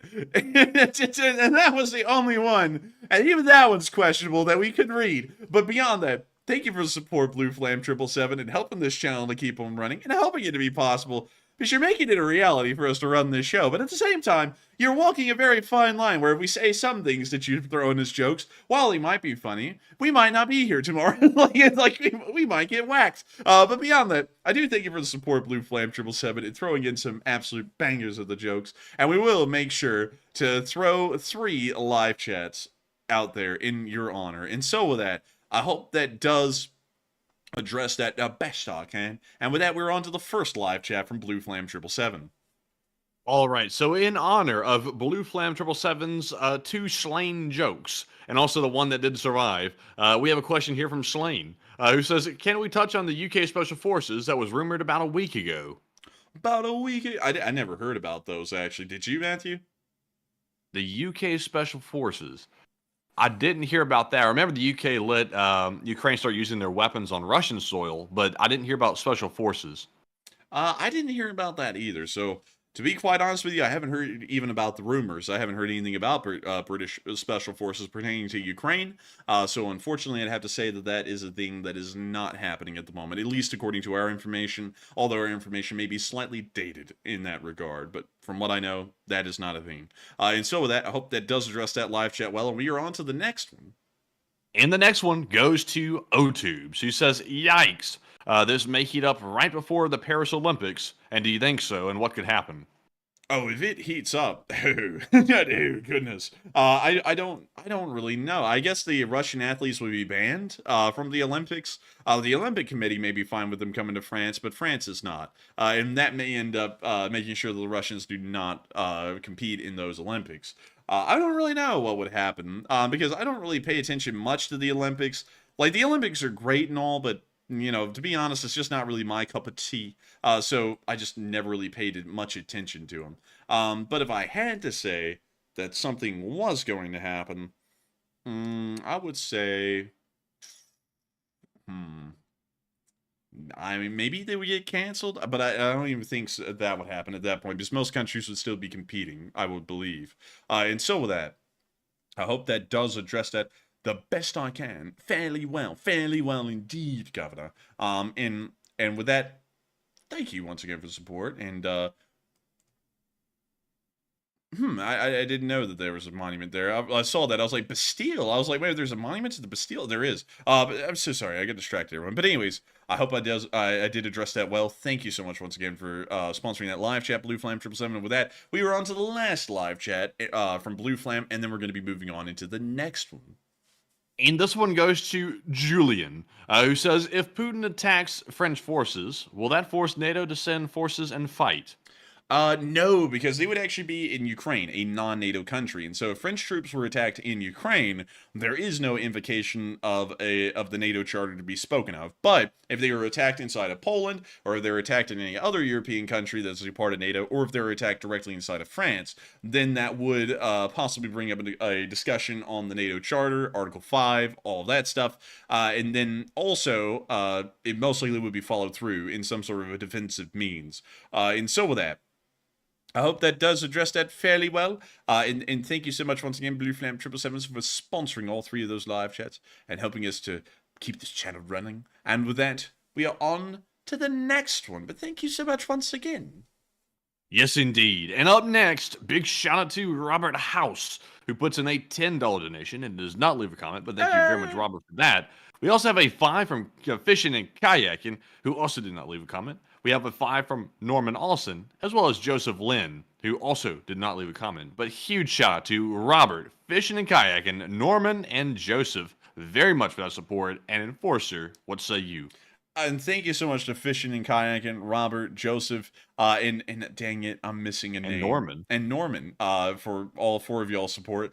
Each and every one of y'all is helping this channel to keep on running, and it is massively and wonderfully appreciated that you'll find this channel worthwhile to support. If it wasn't for folks like y'all, and every single one of y'all who support this channel tonight, we wouldn't be able to make this thing a reality. And I got to thank each and every one of y'all once again for doing your part in helping this channel to keep on running and helping to keep Release Spring Army alive. And so with that, thank you so much once again. I hope that does address that well. And with that, we are on to the next one. And the next one goes to Teslans, who puts in a $10 donation and says, a few French buns. A few French buns. What could one do with a few French buns? I don't know. But beyond that, man, the French are going to get that baguette out and they're going to trip those Russians as they're running. Man, I'm telling you what, man. They're going to get them that Chateau de Versailles, man. You know what I mean? They're going to get that Le Grand Trianon. You know what I mean? They're going to give them that. They're going to give him that rail yard. There's a rail yard right outside of Versailles? Am I seeing this right? There is. Is this like a passenger rail service place or something? Looks like it would be. What the You know, I was just thinking, if the French ever caught Russians like as POWs, you know what they would do when they capture? You know what they would say? What would they do? What would they say? They would say, oh, baguette. Oh, la croissant. they would say bag it. Man, I'm telling you what, man, they got it in the bag. You know what I mean? But you put it in a bag. But you know something that's kind of a little interesting to me. very interesting is that Versailles isn't really that far away from Paris, you know? Like, for some reason I thought it was way off in the country, kind of like Blenheim Palace is in Britain, you know, because here's London, and then if you wanted to go to Blenheim Palace, it's all the way up here at Woodstock, right here. There's Blenheim Palace. For some reason, I thought it would be similar, and I never really think about that until you look at Versailles, and then you realize that not only is it pretty much in Paris, it's also surrounded by a major city, that literally surrounds it on all ends. Like, I'll just drop y'all down here to show y'all. City. Versailles is right there. That's the Palace of Versailles, down there. It's just in the middle of a city. It's kind of like how they always take those pictures of the pyramids, you know. And this is something that everyone, I think, knows at this point. But you go down to Cairo, you go to Giza, which is somewhere... Gaza. Not Gaza, damn. Dude, watch out, the Israelis might end up bombing the place. But beyond that, you go to Giza. Giza is literally in the middle of Cairo. And then the pyramids, here we go. Where are they? Are you kidding me? And the pyramids of Giza. Okay, so we're at Giza. There we go. Here's the pyramids of Giza. And I think there's like a Papa John's right out here somewhere, right near the pyramids. But I'll drop y'all down here to show y'all this. So, there are the pyramids. Here is the city. Like, there's a city right at the pyramids. They never make you think that, though, because they never take a picture of the pyramids the other way. You know, where you're looking at the pyramids and then towards the city. They always take it where you're looking at the pyramids and then off into the desert. And then there isn't even desert because they built a massive subdivision behind the Giza pyramids. So there really is no pyramids in the desert. It's right there in the city. You know, kind of like Versailles is. I always find that weird, though. You know what you call an old man that lives near the pyramids? What? An old geese. I couldn't even get that out. That's actually good. Damn. That was cringy. Man, you said an old geese. And that was... I was trying not to lose it mid-sentence. I couldn't hold it together. Also, another thing, this is another thing, speaking of like things being in places that are disappointing a little bit. Let me go to Stonehenge really quickly because y'all wouldn't believe this. So, you go to Stonehenge, right? Cool, right? Okay, so thing is, it's really small when you see it in person. It's not that impressive when you see it. Like, let me see if I can actually show y'all. Okay, so this camera here is at head height.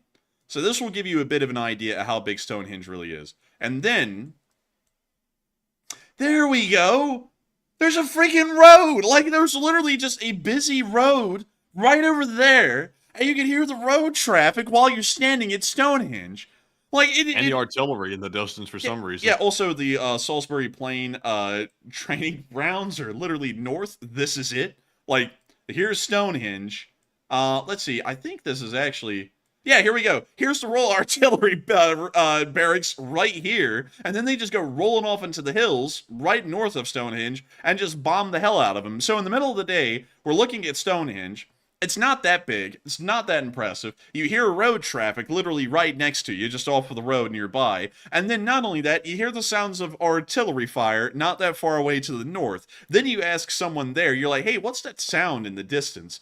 Oh, it's just the artillery. It's like, wait a minute. It's like, I thought this was supposed to be like some prehistoric magic land. Like, there's cars driving nearby, like, completely ruins my prehistoric immersion. And not only that, there's artillery in the distance. It sounds like I'm in Ukraine. I'm like, this is disappointing. Like, honestly, my day is ruined. But also, what the hell are they talking about? The Larkhill Space Station. It's on the ground. Oh, never mind. It's like a...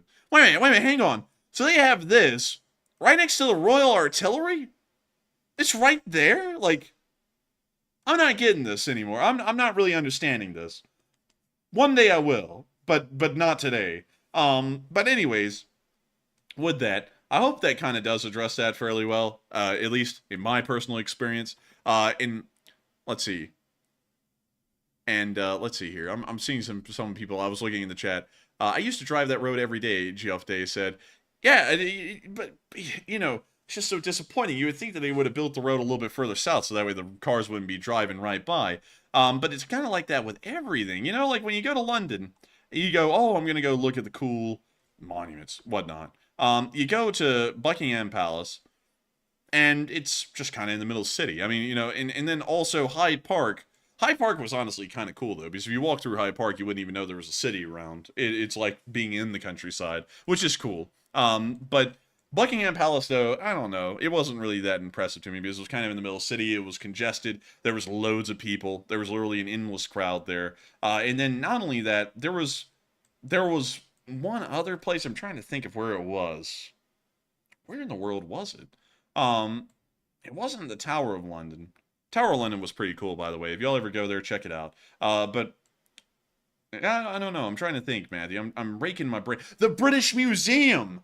The British Museum is overcrowded. Like, I love it. It was cool. But overcrowded to hell. Like, you can't really go in there and enjoy it on a normal day because there are so many people around stuff. Like, you will see the Rosetta Stone from 30 feet away, and you will have to take out your phone and lift it above the crowd and then zoom in to be able to see it because there's just so many people there. You would have to get into an actual brawl to be able to get close to anything. Although no one was looking at the Cyrus cylinder upstairs for some reason, so we got to see that literally, like, right there. But the British Museum was pretty overcrowded, too. I'll be honest with y'all. If y'all want to be able to have a fun time going to tourist attractions, don't go to the tourist traps. Because Versailles would be one, Buckingham Palace would be one, Stonehenge would be one. Go to the places, the British Museum would be one, to be honest, sadly. Although they have some of the coolest stuff in the world, it's a tourist trap. Go to places that no one goes to. Like to be honest with y'all, Matthew will agree with me because I was the one who, like, beat everyone in the head in the family to go here. Blenheim Palace was better than Buckingham Palace by miles. It was bigger, it was prettier, and not only that, it was actually in the countryside and it wasn't crowded. It was beautiful. I like Blenheim. I love Blenheim. Also, this is where Winston Churchill was born. He was born in this palace. So if you want to see the birthplace of Winston Churchill, you can go here. Did he pick up the alcoholism later or then? He picked it up right when he came out of the womb because he saw the troubling finances of the estate, and he went, "This would be dreadful. I need a drink." A pour scotch. I'll need a brandy and a scotch, and I'll need to be shit-faced to deal with this crap. But beyond that, there's so many cool places to go. Just don't go to tourist traps because you'll have such a more fun time, to be entirely honest. But with that, I hope that does address that well. I hope those are some tourist tips from the Enforcer. And with that, we are on to the next one. And the next one goes to Blue Flame 777 LSA. Once again, who puts in the 10 this time. Let's see here. Man, Blue Flame, you're scaring the hell out of me tonight with these. Like, I'm so scared to read this now. Enforcer, well, take a look at this one. Take a peek. We're going to be looking at it, taking a close review. Oh my goodness. Oh, yeah. Oh, great heavens. Oh, yeah. Good heavens. Well, I'll take the hit. I'll read them. But I just want y'all to know this isn't what I'm saying. It's what Blue Flame 777 said, okay? So I just want to put that out there. Full disclaimer. What goes in... I can't. I fold. No. I can't do it. Like He folded. I fold. I'm so sorry, Blue Flame 777. I just can't do it. I can't make myself. But still, I do thank you for the support and helping this channel to keep on running, Blue Flame 777. But I can't read it. It scares me. It really scares me. But still, thank you so much once again, and we will send another question to the live chat. So what do we got, Matthew? All right, so this question in honor of Blue Flame 777's third slain super chat. This one goes to Old Warrior, who says, "Didn't the UK also allow their stuff to be used against Russia?" I think. I don't know why. Man, we're turning into real Americans using it against Russia. But beyond that, I don't think they did. I'm not remembering that per se. I'm not really sure because now that I'm thinking about it, I think that Rishi Sunak did say that, didn't he? Yeah, they did. They said that Ukraine can allow them to use their stuff against Russia. They said that. That's what caused Putin to start threatening the UK again. Okay, so they did say that. It's just that for some reason it went through one ear and out the other for me. But still, with that, I hope that does address that fairly well. Thank you so much once again for the support and helping this channel keep on running, Blue Flame. And I hope we were able to address that live chat from Old Warrior fairly well. And with that, we're on to the next one. All right, and the next one goes to LSA Master Sergeant Figment, who puts in a $5 donation. Thank you very much for the support. He said, "Hello there. They said, I went to see the Rolling Stones the other night. Amazing show, and are y'all fans? And take one from the chat boys, and love Ukraine. And excuse me, good sir, but haven't the Rolling Stones, haven't they passed away a while back? I don't know. Is this the same one I'm thinking of? Let me check. Rolling Stones. They let's see here. Let me check this. No, Matty. They're on tour. I think they're all alive. Because they're on tour right now. Okay, Rolling Stones. So who am I really thinking about? I'm thinking about someone else. I think you're thinking about Queen. Confusing them with the Beatles. I think I'm confusing them with the Beatles. Yeah, I think you're thinking about Queen. No, I'm not. Definitely not thinking about them. I'm sorry. Okay. Well, maybe you're thinking about the Bee Gees. Maybe you're thinking about the Bee Gees. Beatles. I think I was thinking about the Beatles. But Paul McCartney is still alive. I might not know celebrities, but I know he's still alive. Well, that's one of them, but a few of them aren't there. Well, you hello, John Lennon. But beyond that, I would say John Lennon. John Lennon. Does that mean he's not coming on then? No, dude, I was trying to figure out how to say something about it. But John Lennon said, "Imagine there's no heaven," and someone said, "Oh, I'll show you." Like they said, "We'll find, you'll find out." But anyways, not to make any morbid jokes or anything, it's just one that came to mind. But anyways, I do thank you for the support, LSA Sergeant Pigman. And to be quite honest with you, I don't really know who the Rolling Stones are. I don't really know who anyone is. That's probably the best thing. I could run into a celebrity and I'd have no idea who the hell these people are because I hardly know any of them. Because I just don't know. I never really paid attention to that stuff. So sadly, I'm not a fan. But maybe I'll listen to their music one day and you know, take a real listen to it and see if I like it or not. But still, thank you so much once again for support, Blue, you're not Blue Flame. You're LSA Sergeant Figment. You're the true OG, the IDF paratrooper. But still, beyond that, thank you so much once again for support and helping this channel to keep on running. I hope I addressed that well. And with that, we're on to the next one. And the next one goes to Booyah 360 Report, who puts in a 5 and says, will U.S. fire on thousands of civilian vessels with PLA dressed as civilians in the Taiwan Strait? That sounds like the Hamas playbook, and then the organized protests in the U.S. No, well, if they use civilian vessels, there will be uniformed soldiers on board, and they're also going to not be recognized as civilian targets they've officially been requisitioned by the Chinese Navy, so they are now naval vessels and military targets for the most part. So I don't think that would be the way it would go. We would see those ships, we'd sink them, and they would be considered military targets with military personnel on board. But still, thank you so much once again for support. I hope that does address that well. And with that, we are on to the next one. And up next, huge shout out to Lex Hoaloa, who put in a $2 donation. Thank you very much, Lex, for supporting the channel once again. No comment to address, but thank you very much. And we also have a 5 from DVN303, who said everyone's asking to see Alan. Alan! Bring him out. Alan!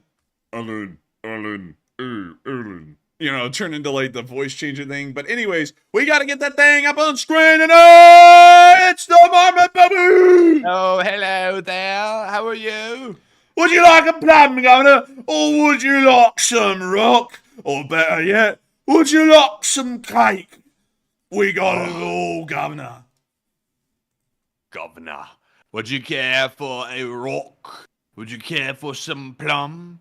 But we don't have a license to sell hot dogs around here. The license was revoked years ago when he fell off the cliffs of YouTube fame. Whoops. Actually, never mind. Scrap that. He never had it. Whoops. Aw, man. I'm the hot dog man. I just want them to be here for me. They'll never be here for you, you bastard. Oh, man. Oh, goodness gracious. We love the Marmot, don't we? We love the Marmot. And I gotta thank you so much, DVN303, for the support. You'll do what you're told. Oh, dude, isn't that classic? But beyond that, thank you so much, DVN303, for throwing up the Marmot for a quick moment. We love the Marmot. The Marmot is precious. and it never gets old. I don't know why. Like, it has, like, this joke has never died, and I'm honestly fine with it. It's never fun. gets old, but the accent keeps getting posher by the day. The marmot keeps turning into less of a Birmingham man and more into a posh Cheshire man. Dude, this thing has moved across London. It went from having a Cockney accent from like southeastern London to now it's up in the area around Kensington and Chelsea. It's just moving. Oh my! The oversized rodent has moved into Mayfair now, and now he's copped a whole new attitude on life. He no longer drives around in the Honda Civic with the VTEC. He drives around in the Rolls because he's a proper marmot. He said, I gotta put this thick cake down on some fat chair. Listen, Governor, with the amount of money I've been making, I can put this cake on display, you know what I mean? But anyways, with that, I hope that does address that well. And thank you so much for giving support and allowing us to show the marmot on screen. And with that, I hope that satiated everyone's marmot desires for the night. And we are going to be moving on to the next one.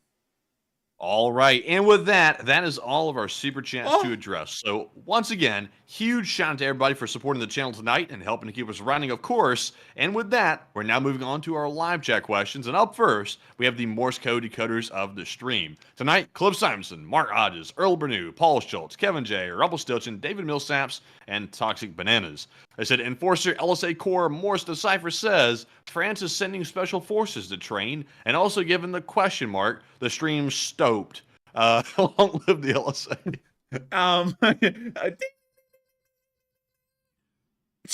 That's the sound of a little bit of money because y'all hit the jackpot until that second part, because I don't think the Morse code message said that. It said something else about they were going to be allowed to shoot stuff down and then Vive la France. So whoever put that in, you got it mostly right. But I'll give it to you. You got it pretty much right. That's the sound of money. And I got to congratulate y'all for getting that correct on the 825th day of Wire and making sure to continue to let people know what the Morse code message is. And with that, we're going to be moving on into the questions proper. Well, the live chat questions proper. But due to time constraints, we're only going to be able to take a limited number. And so, Matthew, how many live chats do we actually have left before we put out a number? We have 3. That's it? That's it. Well, hell, we've almost gotten through all of them anyways, then, haven't we? Yes. Oh, wait, that sounded so stressed. I thought there was going to be, like, more to it. You're like, yes! I was trying to do that posh accent, but I didn't really think it through, so I just, like, yes! Hey, guys. Enforcer here. Oh, no. We're moving in to the live chats. Top question. What do we got? Hey, guys. Melanie here. Oh, no. I said, is the AS-90 capable of MRSI? Hi, Melanie. That was a live chat question. Enforcer here. I don't know. I have no idea. I declare ignorance. But I thank you for asking. Just that I don't know. And so, with that, we're on to the next. Speed it up just a little bit? Like, can we get more like 5 words of a minute? Can we do like maybe 60? Oh, you're asking too much, pal. You maybe could do 7, but that's pushing. Oh, well, that's a shame. Hello. But anyways, we're on to the second to last question of the night. I see everybody in the live chat saying, no thanks. No, thanks. No, I don't blame you. But anyways, moving on to our next one here. We have one from DT. Hello. Why is the U.S. scared of Russia? I honestly don't think they'll ever use a nuclear weapon. I don't think they would use a nuclear weapon. That's the thing with the Russians. Is that I don't really think they'd ever use a nuclear weapon unless they were actually getting invaded and the government was going to cease to exist. Because that's really what the nuclear weapons are made for, is to make sure that the nation continues to exist. Not really to help them further any offensive goals, at least for now. That's usually how most people view their nuclear weapons. And so, going off of that, I don't know why we're so scared of them. I really, to be honest, I have absolutely no idea. I keep on trying to think, why are we scared of them? And I can never come up with a logical answer. We're just scared of them just to be scared of them. And that really gives the Russians a huge amount of happiness to know that they just terrify the hell out of us for no good reason. But with that, I hope that does address that well, at least in my opinion. And with that, we are on to the final question of the night. And so, who is lucky last person to put in the lucky last question of the night? And that viewer is NEN World News, who says, since France is letting Ukraine use their weapons on Russian soil, do you think that Ukraine will abuse this and strike government buildings, or will they strike legit targets on the border? They will strike legit targets on the border because they do know that if they begin to do things that are too out of line, the West will stop supporting them because they will be too scared of what will happen. So the Ukrainians will be very heavily regulated on what they can strike. They'll probably even have to ask for prior permission before their strikes. Or if they do not, and then they end up striking something that isn't a military target, and it could be argued to possibly be a civilian or administrative target, that would pose major issues for Ukraine's support in the West from that point forward. So they will be hitting probably entirely military targets and nothing else with Western weapons. And so with that, I hope that does address that well. And also, I saw a lot of people saying, please no more. I saw so many people say that. Did you see that? Yes, I did. Oh my Lord. So, with that, we have reached the end of tonight's stream. I got a laugh out of that, by the way, y'all, if y'all know what I'm doing. But beyond that, thank you all so much once again for watching. We will see you all tomorrow at 10 p.m. Eastern Time to cover the next 24 hours of the news of the war. But for now, this stream is over. I got to thank everyone so much once again for watching. All 10,000 live viewers who are here tonight, and the 80,000 people who have watched this stream before it ended. I thank you all. We are absolutely proud and absolutely incredibly grateful and humble to know that so many people find this to be their source of news each and every day. And if you're one of those people who just found us today, make sure to subscribe. We run this stream every single day of the week except for Monday, so you can always count on us to be here, and you can always count on us to be able to report the news to you about what's going on around the world as accurately as possible with video and picture evidence to confirm what we're saying. Not only that, we run short war videos as well almost every single day of the week. We've kind of gotten picky these days, unless if it's a really, really good news day. We do not make short war summaries because we want it to be the best news for all of y'all. So we usually make them every day of the week if possible, news permitting, of course. But nevertheless, I thank you all so much once again for watching, and good night, good luck, take care, stay safe, Slava Ukraini, Slava the Lee Spring Army, long live the LSA, and the LSA will never die. And good night, folks, and thank you all once again for another excellent stream tonight, and we appreciate everyone's support and kind words as well. And also, be sure to go check out officialenforcerstore.com and go take a look at the limited edition LSA flag t-shirt and also the patch as well. There it is on the screen right there. Look at that beautiful thing. I'm telling you what, it's the best. It's the best. But anyways, enough impressions for tonight. Thank you all once again. Slava Ukraine. Herom Slava. We'll see you all tomorrow at 10 p.m. Eastern for the nightly War News stream, and maybe midday as well. But once again, thank you all, and good night.